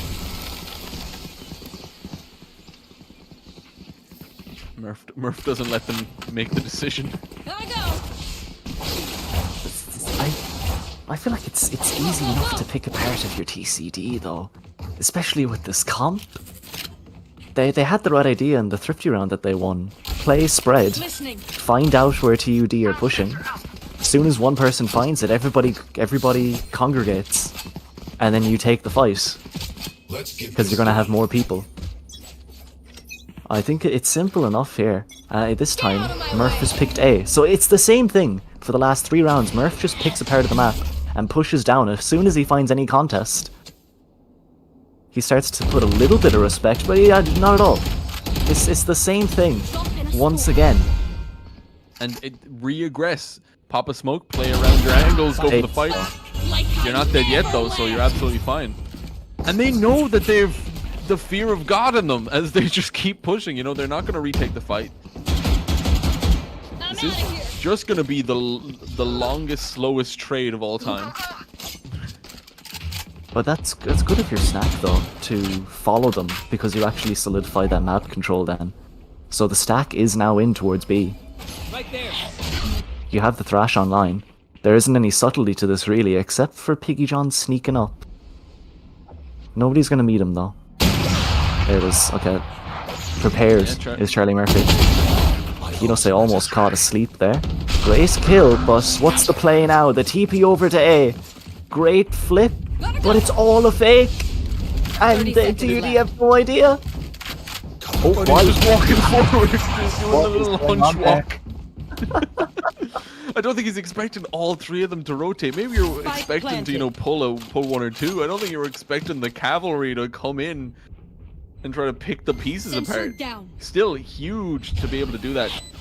Now you got 2 guys left. You have Seb over here sitting back. Oh, Thrash isn't going to come to him, but now they know where he is. Now they know where to fight. Doesn't pop null command, doesn't pop anything. Seb and Daverney just fall quickly there. The idea was there, but they just cannot solidify the situation. And so TUD gonna get to 12 here, 12-6. It was a fantastic idea, but like surely if the idea is if I teleport, all 3 of them will rotate towards me, I should not have my smokes out. Oh, I see it going so much better in my head as that I was fully ready to call them geniuses, but just falling at the final hurdle. And now they're looking at what could be the final round. And it's looking difficult here. They're gonna have 4 rifles, but Piggy John doesn't have any armor, and then Kinose is just gonna have a sheriff, so maybe a difficult one. Oh, Ruzy breaks through, gets a little bit of a push in, but not going to be able to finish it out. Once again, Murph just uses the W key, I think it's called. Takes control towards B, takes the kill onto Piggy John, and then at the same time, Kinose cannot win out the fight towards mid, so it's feeling like a slow death this round. But for now, just going to push on in. Murph gonna clear out the space, and soon you'll realize that there's the last 3 remaining players. Gotta go. Just waiting it out towards main, and Snack, you can't do that to them. They only get the 1, but you get the. I think the disrespect factor in itself is enough. I think it's a bit late for this one, Seb. No, doesn't even have a chance to get the resurrection. Yeah, you've no friends to pick you up anymore, man. Snack just decides, yeah, we're gonna do it. We're gonna do it. It's a 5v3. It's, you know, possibly the last round. In the end, it was just pop match point, and that's the TUD we expect to see. You know, you still get a lot of that, you know, confidence. You get a lot of it, but it's also backed by a lot of good play here and a lot of just punishing. Like maybe you could say, yeah, why is Murph constantly walking down? And then the rebuttal to that is because it keeps working. It is because TCD when they counter it, sure, stop doing it, but they haven't countered it any time it's happened before. They did it once, and it worked so well, and they never did it again. It felt like a tragedy. I couldn't believe my eyes. Man. It was a fever dream on that attack half. Like I'm just thinking about next map. That's all I'm thinking about. We got to close out this series, guys. It's Bind, I believe, is the last map. Yes, it is. TUD are going to be starting on the defense. We'll see who's going to land, because we're at game 3. This is going to decide it. We'll find out who it's going to be after this little break. See you soon, guys.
We're back. We're back.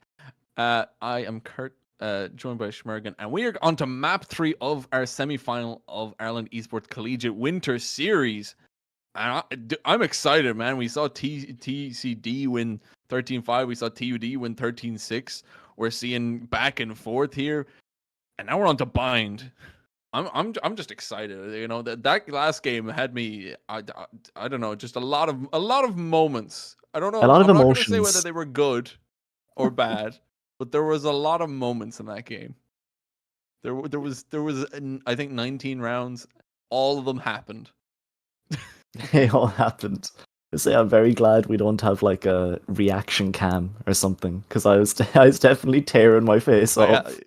I put my arms up in the air a couple of times. Yeah, same. Watch. just as chaotic, maybe, in Bind. I'm really curious what they're going to bring out here. There is a sub in, I believe, for TCD. They're bringing in Nicotine. Yeah, Daverney is going to be brought out. And don't try that one at home. Do not bring Nicotine into your life. That's not a great idea. Maybe TCD need Nicotine. Maybe that's the missing piece of their life. Don't take my advice to heart, kids. Let's see exactly what they're gonna pop here. We're seeing, Snack is on the neon. Color me surprised. Charlie Murphy on the brim, signature agent, I'd say. Dude, they're finally allowed to play their signature agent. They had to play. They were like, deadlock is what I will run until I can do that. I'm very interested on Murph here. This is the only time they play a role where it's not just brain dead, run at them, hit shots, roll. This is they actually have to sit back now. Like, is their mind ready for this? I don't know if it is. The last time they played Bind, I think they played it once in the season, and the one time they played it, he dropped 158 ACS. Not amazing. No, so we're gonna have to see exactly. And looking over towards TCD, I'm gonna say run of the mill. I'm gonna say we don't got too much challenging going on here. Yeah. Double Inish, very good. Double controller. It's fairly meta, but okay, Brim. I mean, maybe kind of old-ish meta. We're kind of like going away from Brim Viper, I feel, in Bind right now. Right. In pro play. It used to be just so good, you can pop that Viper wall and orb, get so much value towards A, especially on the attack side lurks. So, for now, keeping what trying not to go too much, maybe that's exactly what is going to work out for them, because they do need to get this. Both of these teams are make or break right now. You're either out and playing for a third place, or we still have third place. I don't remember if we have third place matches, or do we just say they happen? They happen. Trust. They happen, just not in front of us. Launching smoke. What was definitely happening now is the pistol round. It's chaotic to start off. I'm watching health bars go up and down because of that decay damage. Spike down A. That is huge. Oh, skid mark. Are you standing. just absolutely getting a triple there, just pushing on through? And even now, they seem slightly aware of it. Now the jig is up. We're going to see. They know exactly where Murph is. They know what they want to do. They're still Murph. They are still here. El Diablo is their nickname for a reason. There's the devil's in the details, but Kenosi is going to break that streak. Oh my. Left out the detail where it was they fall at the end. They don't actually get the hero moment. you scratch the parchment and the story could end in any way imaginable. Yeah, it had the scroll. The last part is in invisible ink. Once they burn it under a candle, they see oh man, we are meant to lose. No, the whole time. It's like the fable of El Diablo, and then at the end it's just yeah, we lost. L.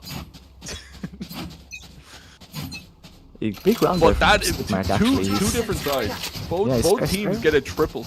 Both teams pick up a triple in the back of it, and now going into the second round, just going to be a complete rampage pushing their way down to the...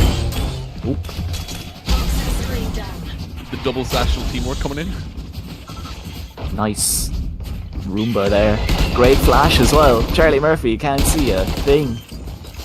But look at how fast Murph is trying to crunch on this. Piggy John did not get the comm, he just got it there.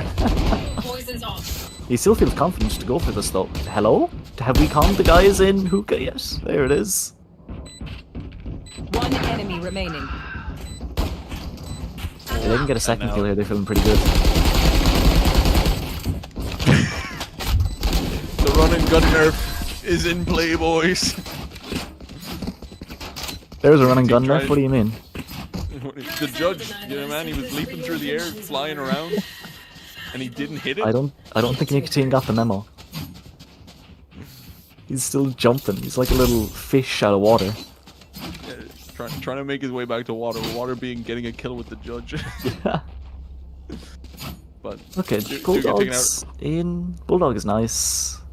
Is it enough against all these vandals though? And of course, Charlie Murphy's on the Phantom. This is Ireland's smoke criminal, I'd say, when he's on this agent. Toxins going up. Poison orb emitting. Oh, definitely. Toxins Now, poisons looking off. at this, it's a very heavy lean towards B, but also the Spike's not joined the party yet, so they have a lot of room to mess around, and they are going to play this slow. This bonus has a lot of room to push forward here. And they are baiting a little bit. Oh, Nicotine does not like to be in that corner anymore, so pops away. Oh, the rotate. It actually procs. Poisons off. They're thinking they're going to go for a TP play. Trip. If they can kill out this Cypher, util here. Yeah, TUD, they're being thrown for a bit of a loop here. But TCD still have to pick a site. And A is going to be the one. Okay, only 2 people here. With the quick rotate in, however, from Ruzi. Huge piece taken out in Kinose. Smoke's down. So, drop down. We're going to see a lot of power here. Oh, but a lot of back and forth here. One enemy remaining. But it stops being back and forth here as kills follow in. Seb, good for one, but not good for another here. Charlie Murphy takes him out. Brim v Brim. TUD win that round out actually quite nicely there. You know, they were a little bit hesitant there in terms of the rotates, but it was TCD really setting up this huge kind of question of if they were going to go for TP play and then just follow through at the end. But bonus round does not succeed. They do not get it fully through, but still 2-1 there. They can get buy up once again, and they've set up a nice little situation. It's a decent play from TUD after all those question marks TCD are trying to make. To say, okay, we're just gonna have the Raze play and spawn, play for rotate. They have the nade, they have the blast packs to get in quickly if you want to try and reinforce the site. Only issue with playing like this is that this procs the Viper lurk now. So if TCD are genius, they start walking this Viper up. Maybe with a flash behind it as well when they get towards hookah, but Right here. Trying to go for something here. Trying to, you know, they're using Ruzi's nade against them, maybe trying to bait something out here, but it's not going to be able to get any kind of fight here. And Launching that's smoke. why you go with the bird. That's why I'm calling for the bird as well in that round. Nice shot out of Murph. And it's 3v4 now. And not even aware of the guy sitting elbow. It's a little desperate there from Piggy John. However, it's still somehow wound up in a 2v2. Sebtic is limping away from sight though. Last player standing. No way! Ruzi, you gotta check your close corners here. Didn't see them just at the edge here, but Seb is tucking deep. I mean, what else can you say? Check your corners. Check your corners, folks. That's what that is. You never know. You know, but just Seb not gonna go for it, not running. Here's the showstopper. Just gonna sit there. You know, you don't want to. If they see you, I think Raze's only see movement. Yeah, they're like Just stand sharks, still and you'll be fine. right? They're I like don't know a lot about dinosaurs. sharks. I'll trust you. a resident shark expert, Schmergen. Don't call me that. I have a friend who's a zoologist. He would smack me for saying something like that. But now, into this 5th round, we are going to see TCD, they have the full weaponry here. TCD are trying to buy something back, but not very much from there. Trying to put damage. Bucky Guardian, for now, nothing. This time round, once again, showstoppers aren't hitting. But you know what is? The Bucky. Sentences I never thought I'd hear. What's better, a shotgun or an ult? One enemy remaining. Skipmatches has to salvage another round for TCD here. Oh, he swapped to the Bucky. He's gonna win. Oh, Don't even try. he popped the greatest weapon ever made.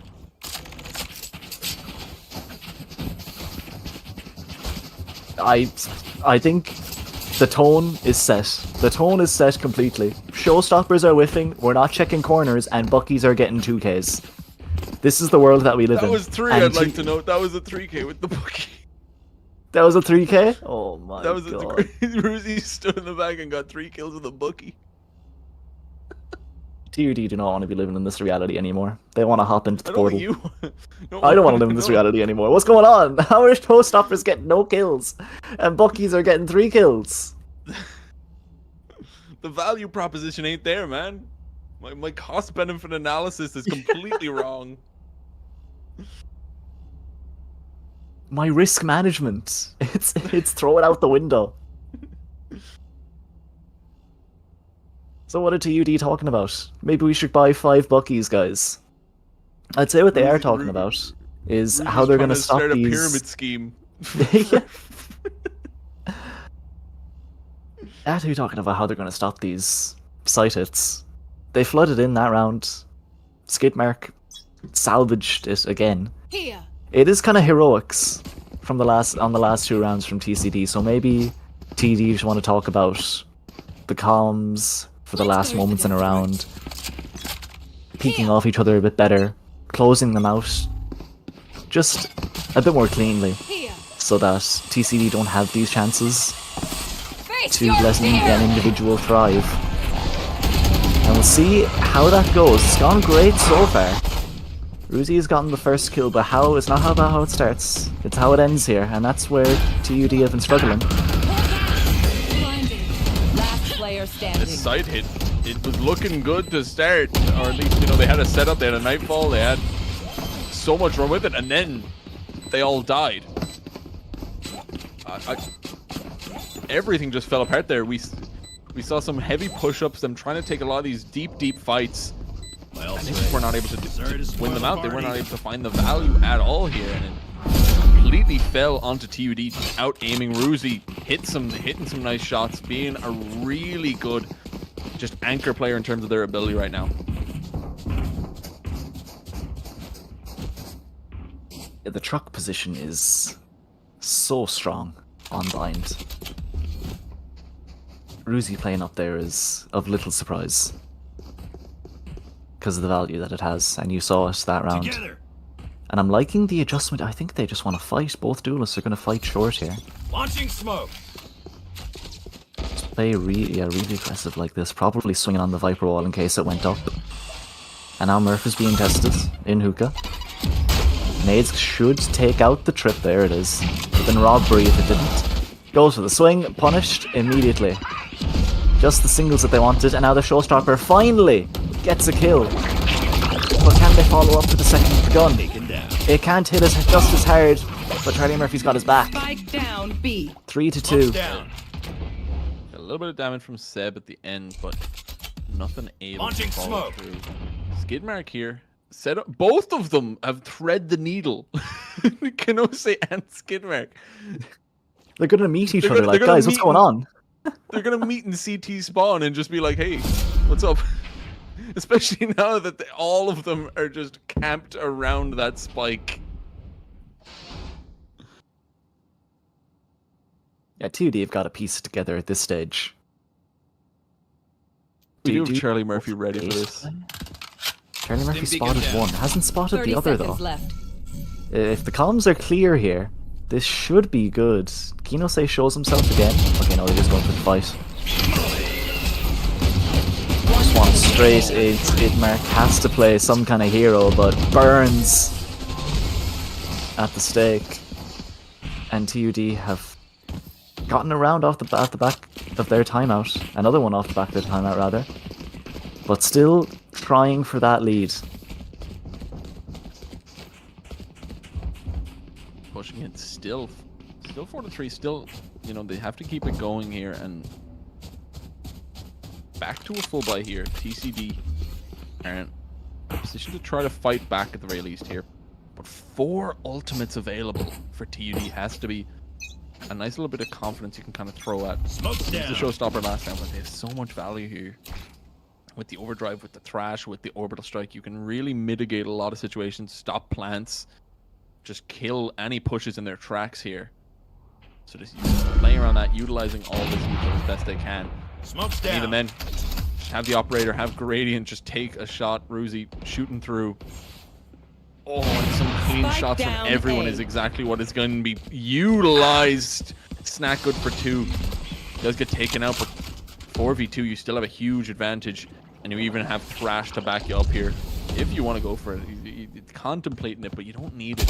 Let's get in the situation here. And then Kinose gets a double, and you decide to commit. Skidmark can't outrun the bullets. Sitting here, the Viper's Pit gets popped, but they get thrashed all the same.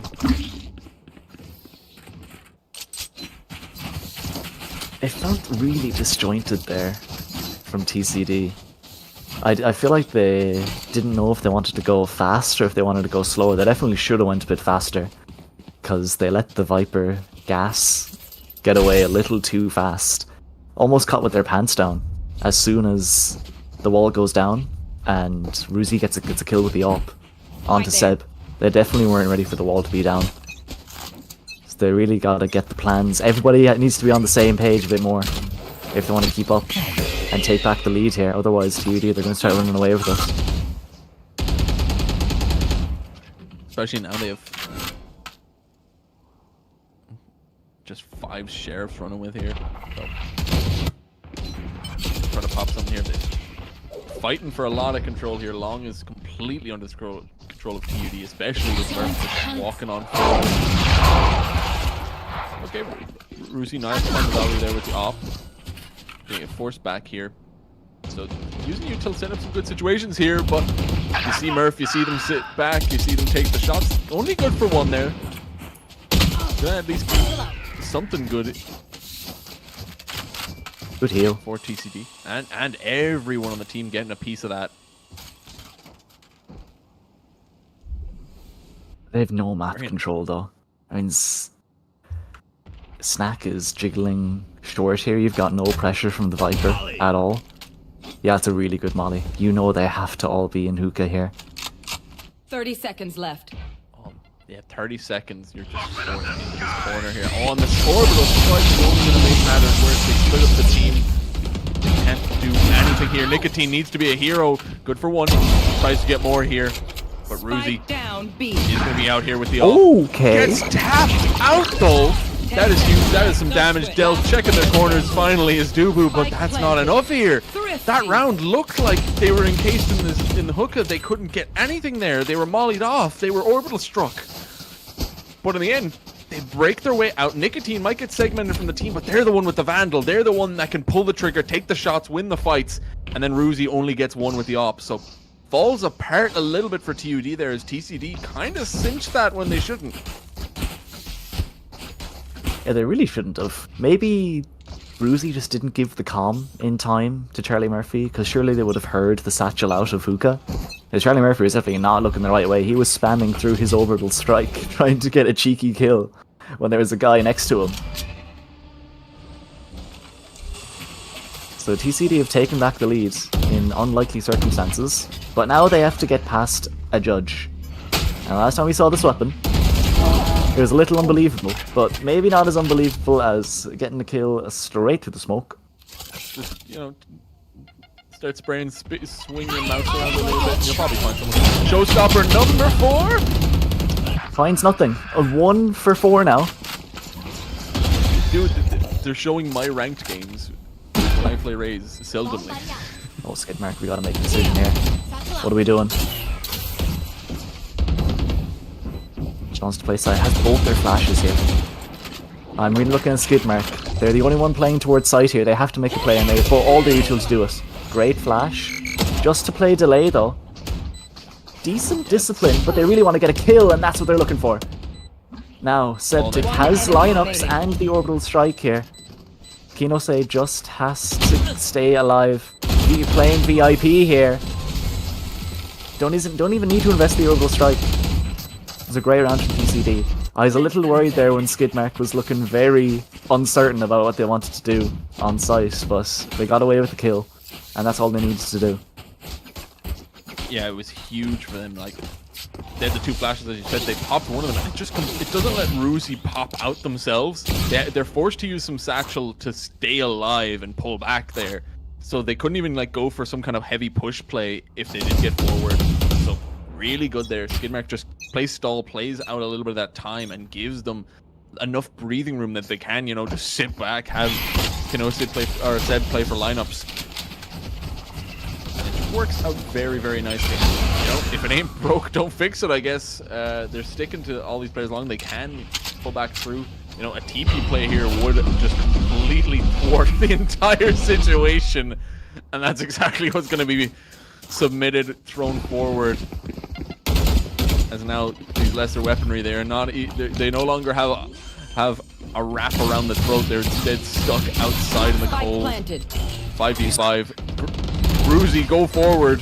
Ruzi, go die. You say wrap, but Murph is the one that's wrapping around right now. Could be the final nail in the coffin here. The kills are going the way on site. Skidmark has to be a hero once again. And a hero they will be. But is Seb ready for Murph? He's too busy trolling.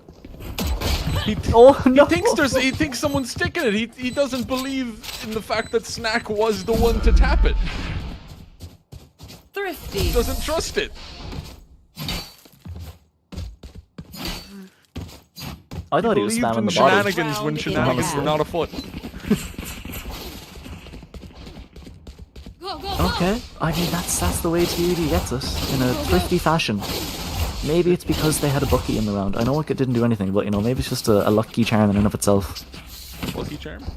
The Bucky charm. That's what it is. Orbital Strike still online for Septic. They really want to use it in one of these post plants, but they actually have to get a decent post plant. Yeah, that round wasn't the one. And the previous one where they, you know, were able to pull out the Molly lineup, they didn't need it in the end. So situations here, and Murph. Finally he gets punished for that. It feels like every single time he takes an engagement, puts up a smoke, and then peeks past us. It's the same thing every single time, and he finally gets punished for it. At least when he's playing the Clove, you can use smokes when you're dead.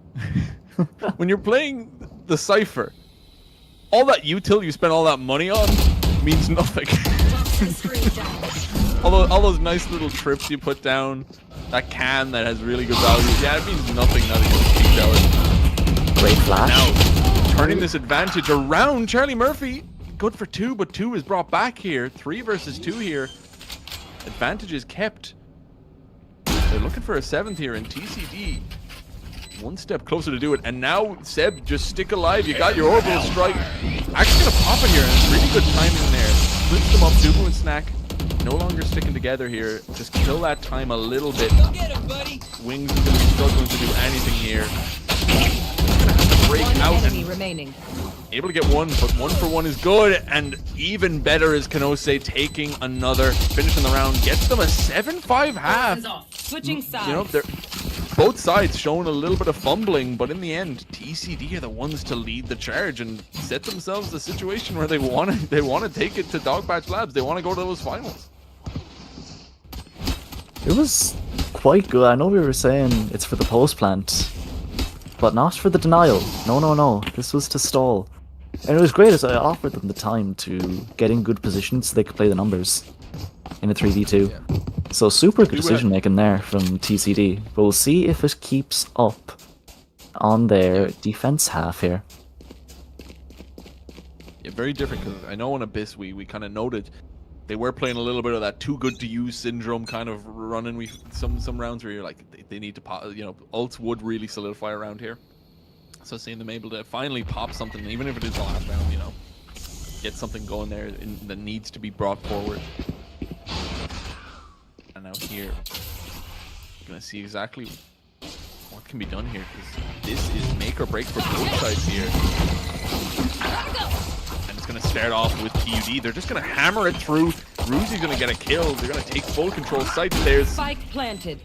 They might not have the shower side, but you don't need it if the spike gets planted perfectly here. And Murph, they're gonna corner him. They're gonna break it down into that 4v4 and just play off some nice fundamentals here.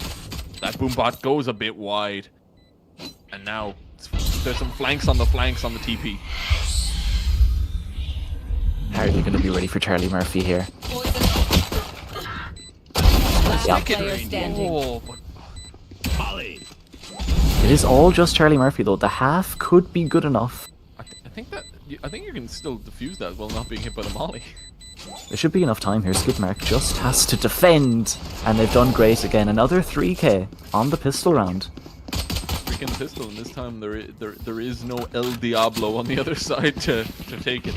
I think really good from them to note that Murph is just stuck in the showers. They know exactly where he's playing, and just try to get that pick and completely nip it in the bud before it becomes a problem. Obviously, Charlie Murphy then flanks around on top of that, but you at least don't let that showers position become a problem as you start your retake. Yeah, that was a super good decision from TCD there. I want to note Skidmark sitting 19 and 10 on the scoreboard right now.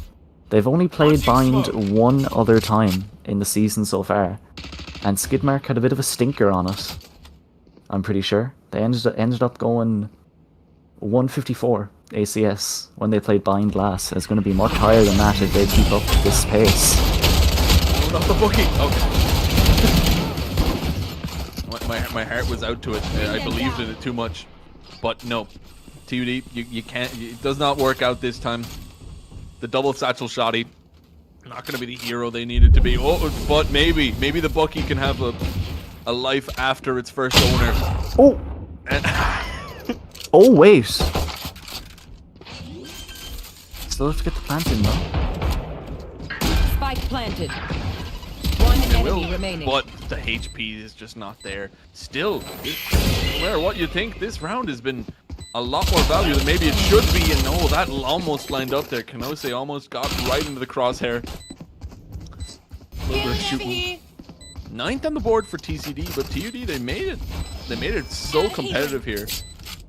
As they're trying to recover some of these weapons. They're getting the judge. But they're getting the judge.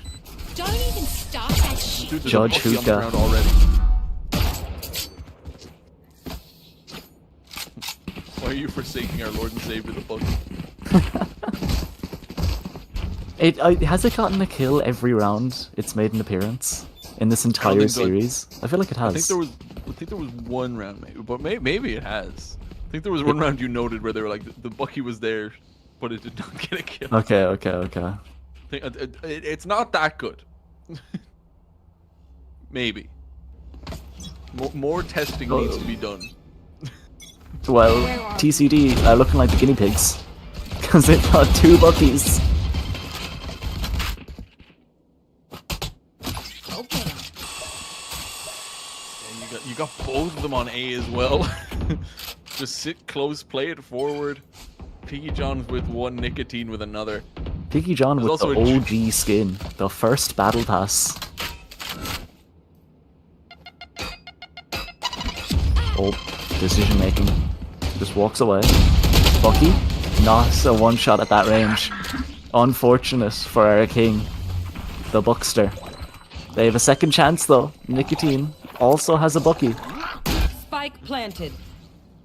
But no one's nipping at lamps right now, so not gonna be in a position to get the value that it wants. Oh, huge position to have. That flank doesn't even need to get a kill. Just it existing is enough to cause so many problems. There it is. Our Lord and Savior has come to fruition once again, and everyone else is following behind. You know, once the king makes the kill, you can follow follow suit. Seb keeps forward, trying to take out Snack, and actually will. They're just going to keep on the sticks. They're just going to keep going for it, and they're going to get the round. It looked impossible. It looked like there was just consolation on the cards, but they take the whole damn thing. 3v5. The Bucky started it all. And the Bucky started it. Oh yeah, I'm definitely calling the timeout if I'm TUD. The most sensible timeout here. Okay, this is the most important part, right? You're sitting at 10-5. Map 3. This, if you lose, you're out. No chance at LAN anymore. You need the timeout. Biggest thing, don't tilt. Alright? I was getting some insider information. Some of the players, a little prone to it. So you have to keep that mental up. 5-10 is not out of it. Just because you lost the bonus does not mean you're out of it yet. TUD, I don't even think this is a tactical thing. This is just keep the mental sane. And keep up with the calls. Keep up with the aim. It ain't over yet. And TCD, they just have to keep this momentum up. And they have the Seekers online as well. This is a super good ult to spiral around. Definitely. And the weaponry, TUD, they have very little to run with. But Ruzi, Ruzi is a hero in my eyes. He has the Bucky within his hands. I'm ready to be graced. They're going to be working their way towards B here, TUD. It's going to be a struggle here. They're going to try to break some pace here. I'm going to respect a little bit here. Just running forward. Okay, well. Again. Something tells me the D-tilt timeout didn't work on Murph. Oh. Pulling behind it though. Ruzi has got like the forward position. The only problem is they're kind of stuck. There's not really much they can do with this forward position as of yet, but maybe something will happen. Maybe they can get something, but now the smoke will get popped. And they're just going to push on forward. Arc sticking ahead. Arc takes a lot of control here, but not going to be able to get the value it needs, Dubu. Good for the one, good for the Buckies in hand. It's good for another, it's good for another. 4 in the round to Dubu. You swap out for the Vandal. 1 versus 1 here. You said it wasn't over. You said 5-10 is doable. And it is! And Dubu Did you see me? hits the head, takes it over. You know, all you need to do is take a glimpse of the Bucky and you're good for good. What a flick at the end as well. Oh, that one's going on the highlight reel. 100%. Oh my, the double Bucky into the flick. Good. I mean, if that's not a way to claw your way back into this game, I don't know what is. If the pause didn't fix your mental, man, Dubu just did. Rally behind the troops now. Dubu's leading the charge. Where are you? Now the bounce back is going to be needed from TCD. You know, they got a nice bit on the back of it. They got some rifles. They got 3 rifles. They got the only weapon that can outpower an operator, also known as the Bucky. They got everything, they got all the pieces. But this round is looking like TUD should be able to solidify something here. Crash. Oh, that's good. That's a wide hit from that one. Is going to be good for it. Him beacon down. And now hopping forward, 4v2, TUD get the plant, get the forward position. That flash is not going to find anything. And it's looking like a 7th for TUD, unless we can see some heroics and Seb opens it up, headshot. Just slowing them down. Okay, here we go. You can invest the orbital strike in here if you want to as well, you know where they are. Murph is obviously going to go through the smoke, and Skidmark knows all about it, gets it half. Still alive as well. Oh, they have the heal. Oh no, we have to be aware. We have to be aware. They're not ready for Charlie Murphy though. They're not ready. That's why they put me in charge. That is diabolical. They're not ready for the push-up even after popping the orbital strike. They're holding heavy against that damage. That is... Oh, that's got to be a one to hurt, because I was, they invested the secrets, they invested the orbital strike, and it does not come home to roost. 7-10 now. TUD, what was looking like a huge hill to topple, it's looking so much closer here. It's still a 3-round differential, but man, you gotta feel like the momentum's on your side after these last 2 rounds. Okay, Overdrive is available here. Let's get back found first blood though. Might have been through a smoke. TP, however, we still have players towards A here. Nicotine popped the nade maybe a little early, but they do have the showstopper as well. They do. The rotate is so fast. Bring them down. Yeah, showstopper game is not great. Bucky stocks up, showstopper stocks down. Spike Roof. planted. Nicotine pop there. Proof. Yeah, to no avail though. It's actually a huge issue, the fact that we're not able to get anything here. The TPs are still popping on through. Flanks come on in. Piggy John is setting up some great spots here. Good for 2. Now it's up to Ruzi to find the shots. Gonna go wide once again as well. Are gonna see 3v1. Needs to go for the fight. Swings out with the satchel, but cannot find the kills. Dude, I honestly thought that was it. I was like, okay, next person for TUD steps up. Now it's Ruzi. Who's next? You know, it keeps on going. Everybody's just passing the baton of the one player that clutches out around when they really shouldn't. But TCD have found stability again. Need equipment. Yeah. There was a lot of chaos there, but they found a lot of control over in it. Especially Piggy John, finding that timing, pushing forward in the site, going for those peaks forward.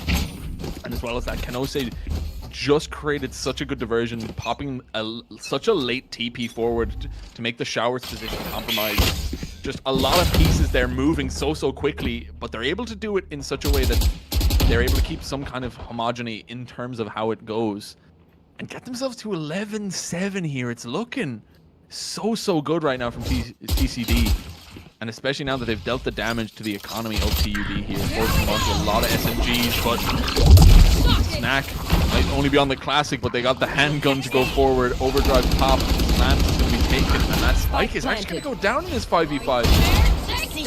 Nightfall forward, and Ruzi falls. So there's some huge situations here, but Snack is still in such a heinous position with his Overdrive. They have to weed this Neon out. They're just playing rampant in backside. You just have to play the pinch here, but he's being such a menace. Low HP finally taken down. Okay, now the retake can really start. But the time is already half gone here. And Charlie Murphy with the Spectre is causing problems in Lance. 2v2 now. Oh, and just playing this One delay enemy game out here. remaining. There's both of them just poking and prodding and sitting back and like, you can't defuse this. You are not allowed to defuse this Spike. You can't even stay alive here. 16 tries to satchel over the TP. 11-8, and once again, keeping themselves afloat. RTUD there, it was a lot more of just playing back and forth, not giving any breathing room to TCD there. But just pushing forward, especially Snack, just Overdrive creating space, creating damage, creating advantage. 11-8, once again, 3-round difference, and it's feeling so close every single time. Vi is pretty scuffed. 4 people. Short here. How is... They must have seen the barrel or something. There's no way you're getting away with this. Good guy skid mark Bash. over here though, on the heel proc. And oh my god, pushing forward here, but Player standing. not gonna find anything. Blink and you miss the round here. Just Kanose left. I don't think you're expecting him alone, but the classic is not the weapon for a lot of these jobs. And it only deals some chip damage there. 11 for TCD, 9 for TUD. This is feeling like a razor's edge game. But now I think we're gonna have a buyback over towards TCD. So this is one of the remaining chances they kind of gotta get if they want to keep pushing this forward. Yeah, this is the swing round. TCD have to win here to solidify the win, or they're gonna have to fight tooth and nail if TUD win out here. because then it's probably going to be tied up, or 1 round difference at least. And you don't want to be fighting against that. That's when you're putting it all on the line. Oh yeah! The last chance here. This advantage is coming really strong to fruition. Thrash going to take some space. Going to keep it forward as well, so you know they can really pop that. As well as that wing's going to get a lot of value. So forward pushing, Paint Shell's going to take him out. So slowing them down, knocking them over. Domino's going hard as TCD get 2. TD's only going to create a little bit more discourse. She's still gunning for you. Okay, Charlie Murphy is going for the re-wrap around again. Yeah. Surely they're aware of it. It's in the back of their heads. It happened once before. It can happen again. It's either going to have to be in the back of their heads, or the bullet of Charlie Murphy is going to be in the back of their heads. Those are the 2 options. Now, well, that is a huge poke at the top there, but it's not going to really do much there. You know, it confirms a little bit of suspicions, but it's still a difficult situation here.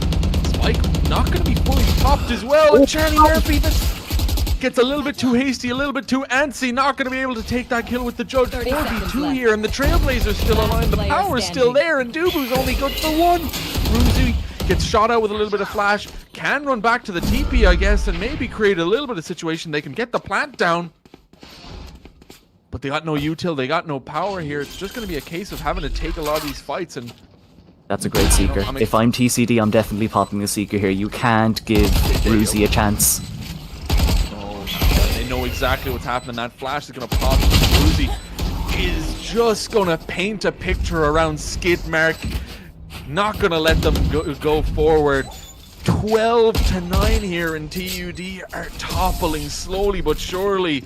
They look like they recovered on Abyss, but Bind is what is going to hold them down right now. 3 rounds in it, and only 1 of those needs to go to TCD to win it. Skidmark has 27 kills. And 15 assists. Feels like he's doing everything, but everybody else in TCD had some pretty important rounds. Especially last round right there, where Septic saved Nicotine's life from the assassin in Charlie Murphy. This whole game has just been, from map 1 to 3, has just been a roller coaster.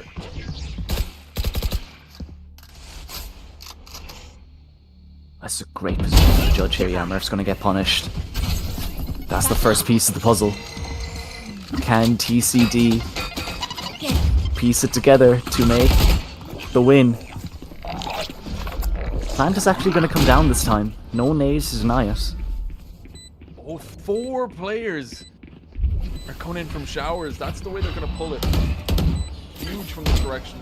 Just going fully in as an army, as a full cavalry. A lot of util, though, are in the hands of TUD, and they are going to be able to do it. Open plant as well. They were able to pop, and Showstopper going to be good for 2 this time. That's what we expect to see, especially from TUD. Seb starts to pop, snack goes in, runs across, knee slides round, and they're going to take that. They're going to get themselves to double digits. And TCD, they might be on the match point, but they're going to have to wait to be able to try to bring it over the line, especially now that their money is a little bit in the dumpster.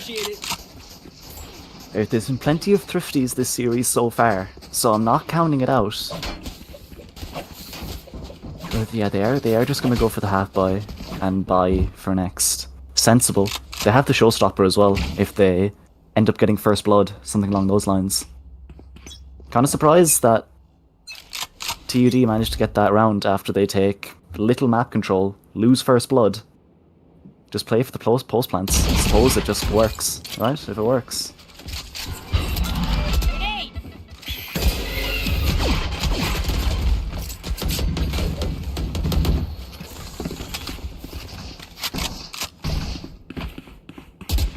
Trading some util back and forth. Right now, trying to get something here. Kanose threading the needle though, but might not be exactly what they need to know right now, because Murph is just gonna push around themselves. Could be good though once steps start popping if they do want to run it around.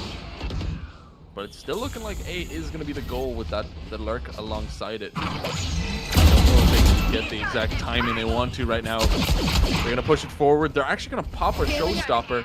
And it's up to Kenose to take some fights here. Good for one, but cannot get any more there. Doubles up the duelists. And now it's going to be a difficult one. They're not expecting 30 Murph seconds up left. here. And this is where the Cypher Lurk is going to go strong. The Neural Theft as well is going to be popped. Just going to get that insult to injury. Make sure the plant goes down. Make sure 11 can be set in. But TCD do not want to concede. They do not want to give this away. 3 versus 3. The pistols are in hand, and they might be able to hit some shots. They are not able to be the one to finish it, especially now. Piggy John, the only one left. Classic in hand. Move forward. Jumping with the Classic. But can't hit the bullets there. Only one of the 3 dink him out. And now last round of the half of regulation time. It's either going to OT or we're going to see TCD going to the final. So they have the same I don't know. kills. Look at the scoreboard, it's the exact same. Dude, it's tooth and nail, both these teams. If they're going at each other's throats. Flattery, man. Yeah. I don't know who's imitating who here though. That's what this match is finding out. Charlie Murphy's got the op, he's pulling a bolster. He's pulled out the op. And using it towards shower here.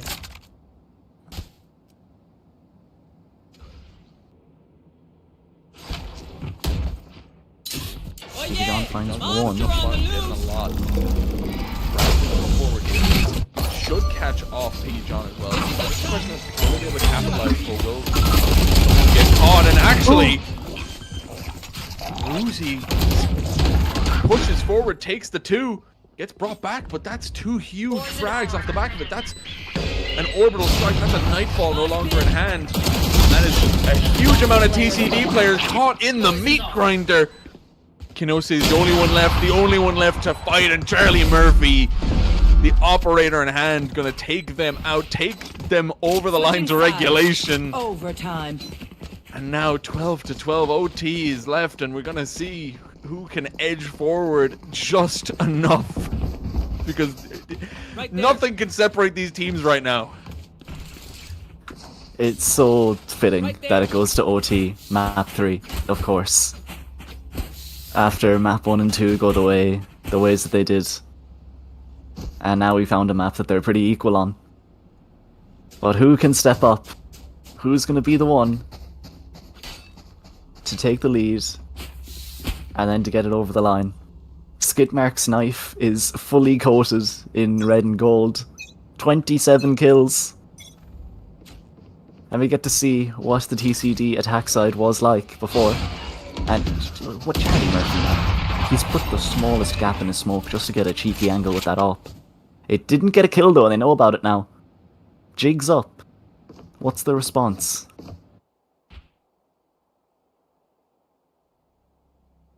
Toxin screen down. So far, it's just slow play, playing this out methodically. Still, the stack is good. They're also going to clear out Murph's position here. Get him out of the...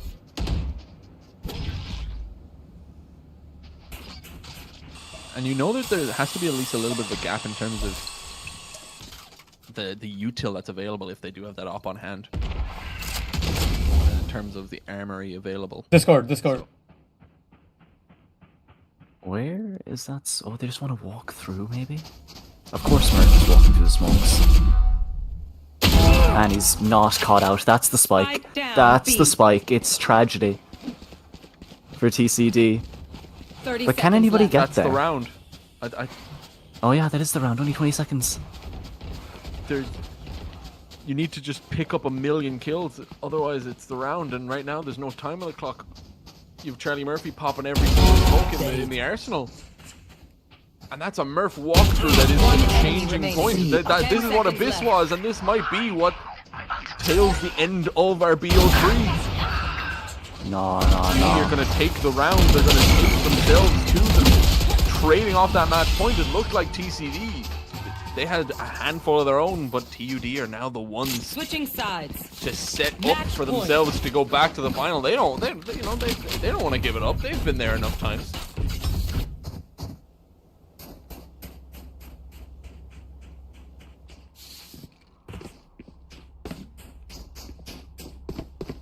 I mean, most of the players haven't.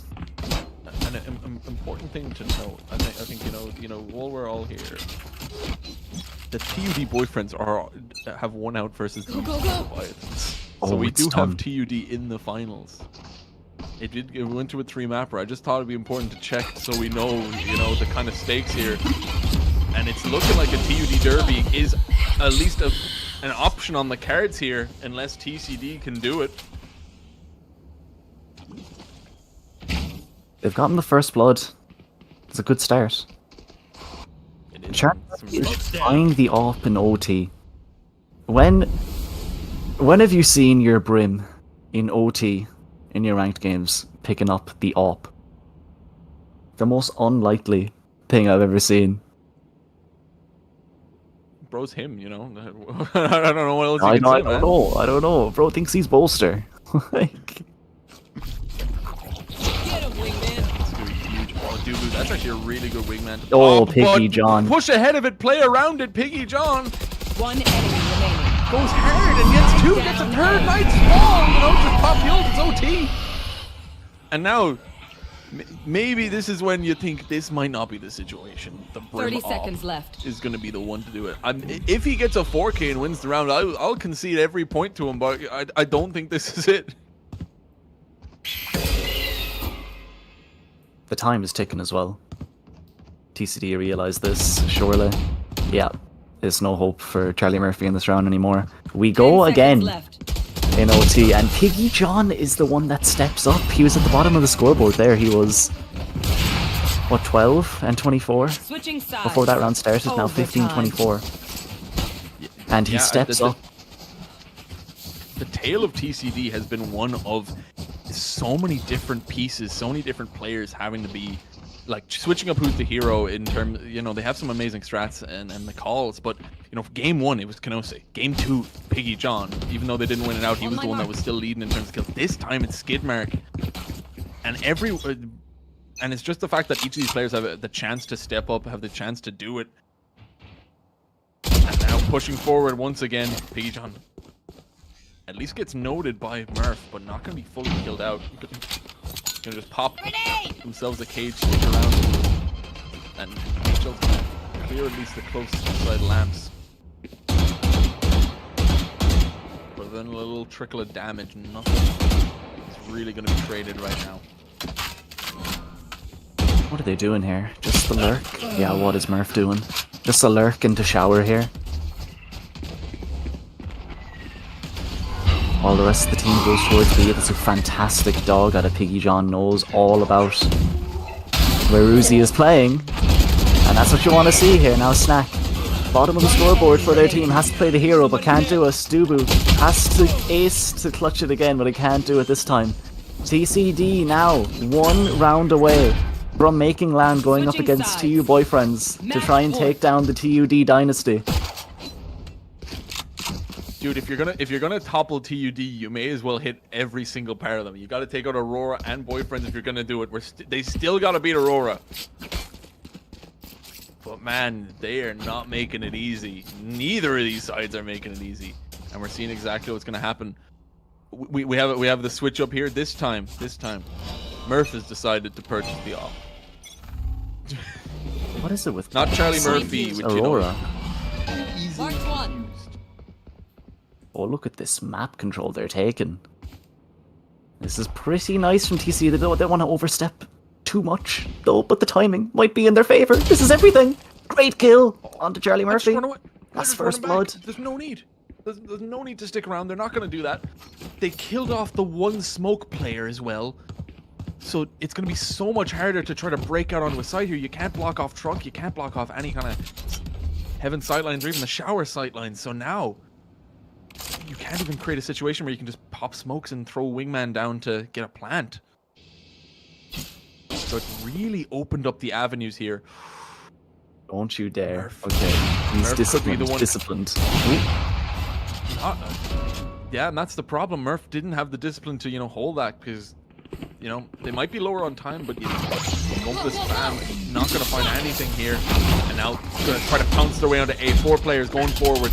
Clears out Lance, gets some control, stops wings. So at least creating so much time here. The retake is so much easier when the time is on their side, and it's only going to delay them even longer. Oh, and you have everything. Pop the paint shell, throw it forward, stop them in their tracks. The full rotate's going to have to come on in. But the timing has to be in it. KOKA is up against the wall and not going to commit to it. Spike is going to go down. 5 versus 4. This is for everything. All the marbles. We're either going forward or we're going home. And now 4 versus 3. That smoke is going to stop Murph in its tracks. Almost hits the timing, but not going to be it. 4 versus 3 still in play. That operator is out of the round as well. And now they're falling forward, but they're falling back. Snack with 3 has the overdrive. Seb is all alone. And it's looking like OT2 is on for us, or OT3 on the back of it. But Seb, you have 7 bullets now left in the chamber. You need to keep going. Starts the defuse, stops it. 4K for Snack, and we're going again. Switching sides. And Snack is the one to step up. It was finally. 19. Oh, they're taking the time out as well. And you have to. There was a 5v4 there. Time was so low. I can't, like, did KOKA not have... They must have not had enough gas to flip the wall up. As soon as they hear the TP, they should be flipping the wall up and getting straight into sight as soon as they can. Or just holding it down. Everybody was going to be decayed. They must have not had enough gas. Is it 30 you need now? Is it 20? I think it's 30. They upped it to 30. I think it's 30 cents. He had 30, to be fair. He did have 30. When he was getting up. Maybe it was just a bit too late, but... It's the small things. It's micro that's getting these rounds. And we're going again. Now, does TUD buy up and up again? I wonder. I don't... It's gotten nothing for them in the round so far. Maybe on the defense I can see it a lot more, but the attacking Cypher / Brim operator... I don't think it's been the reason you won the rounds. Yeah. On defense, I can give it a little bit more leeway. You know, you're sitting back, you're holding angles, you're taking space. A bit more, you know, believable in terms of what it can get done. But now, yeah, even looking at it, they're pushing for it. Charlie Murphy is going to go for an Odin though. So, you know, maybe try to take some long control, spam it down, get something going here. As now TCD, they set themselves up. And Ruzi's going to get forced off a truck. That position has gotten them value time and time again, so not letting them stay there, not letting them push that initiative is going to be such a strong one. Piggy John sticks in the spike, sets the round in, and now we're in the 5v5 retake. Nothing has really traded in terms of damage, and it's just up to who's going to find the first spot. Where's the angle going to be found? And for now, it's going to be trade after trade, trying to stick this. Snack was only able to get 1 before falling. And the attackers are just set up so well, holding down lamps, having a little bit of control in showers, splitting up a lot of the defense. As now Wings can start it off, can try to set forward the defuse. Gonna get stopped, gonna get taken out in 2 versus 1. Oh. Murph is all alone. Nightfall is gonna proc. No time. Time is ticking. No half, nothing. And now you're just gonna be sitting back. You can't even hear the spike through the Nightfall. And now the decay sets in. The 15th goes, and TCD once again, it is their chance. I think this is their 5th or 6th match game round final semi-finals point. And they're like they're gonna do this a million times if they have to, and maybe they will. And now we're gonna see what they can do. Nicotine has at least the op in hand right now. I think the key difference that TCD have had with their A hits in particular is that they usually send somebody showers. TUD have just been content to send everybody through short and maybe somebody showers late. But this time, it might be a different story. I can't even remember the last time they had an A hit where they had half the people going short, half the people going shower. This is a serious mix-up here. You're up for everything and you're going to be good for 1. Chainsaw is going to be good as well, and looking like TCD, you're going to break what has been made. But bouncing back, Murph and Dubu, dynamic duo. They've had some amazing rounds. They've had some serious moments. But 3 versus 2, setting up the situation. You got Murph low. Seb needs to be a hero here, and they're in such a good spot here, and Murph is ready for it. It's all about the fight. It's all about who takes it. And for now, it's going to be Murph 2 versus 2, but he's down, he's out, and Dubu's left.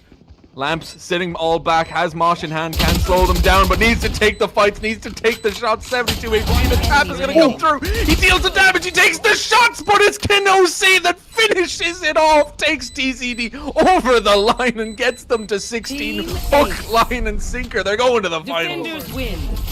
Hide the bodies. A tooth and absolute nail. They had to fight. And they'll finally take it. We're not having the TUD derby.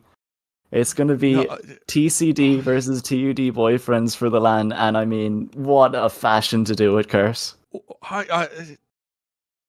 Every single one of those games, it was just an absolute banger, you know, in one sense or another, man. I think I don't know. Dude, they were buying buckies in the second half, but I think, you know, something happened, you know.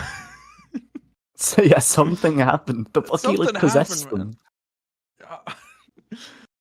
I feel possessed, and I'm not even playing.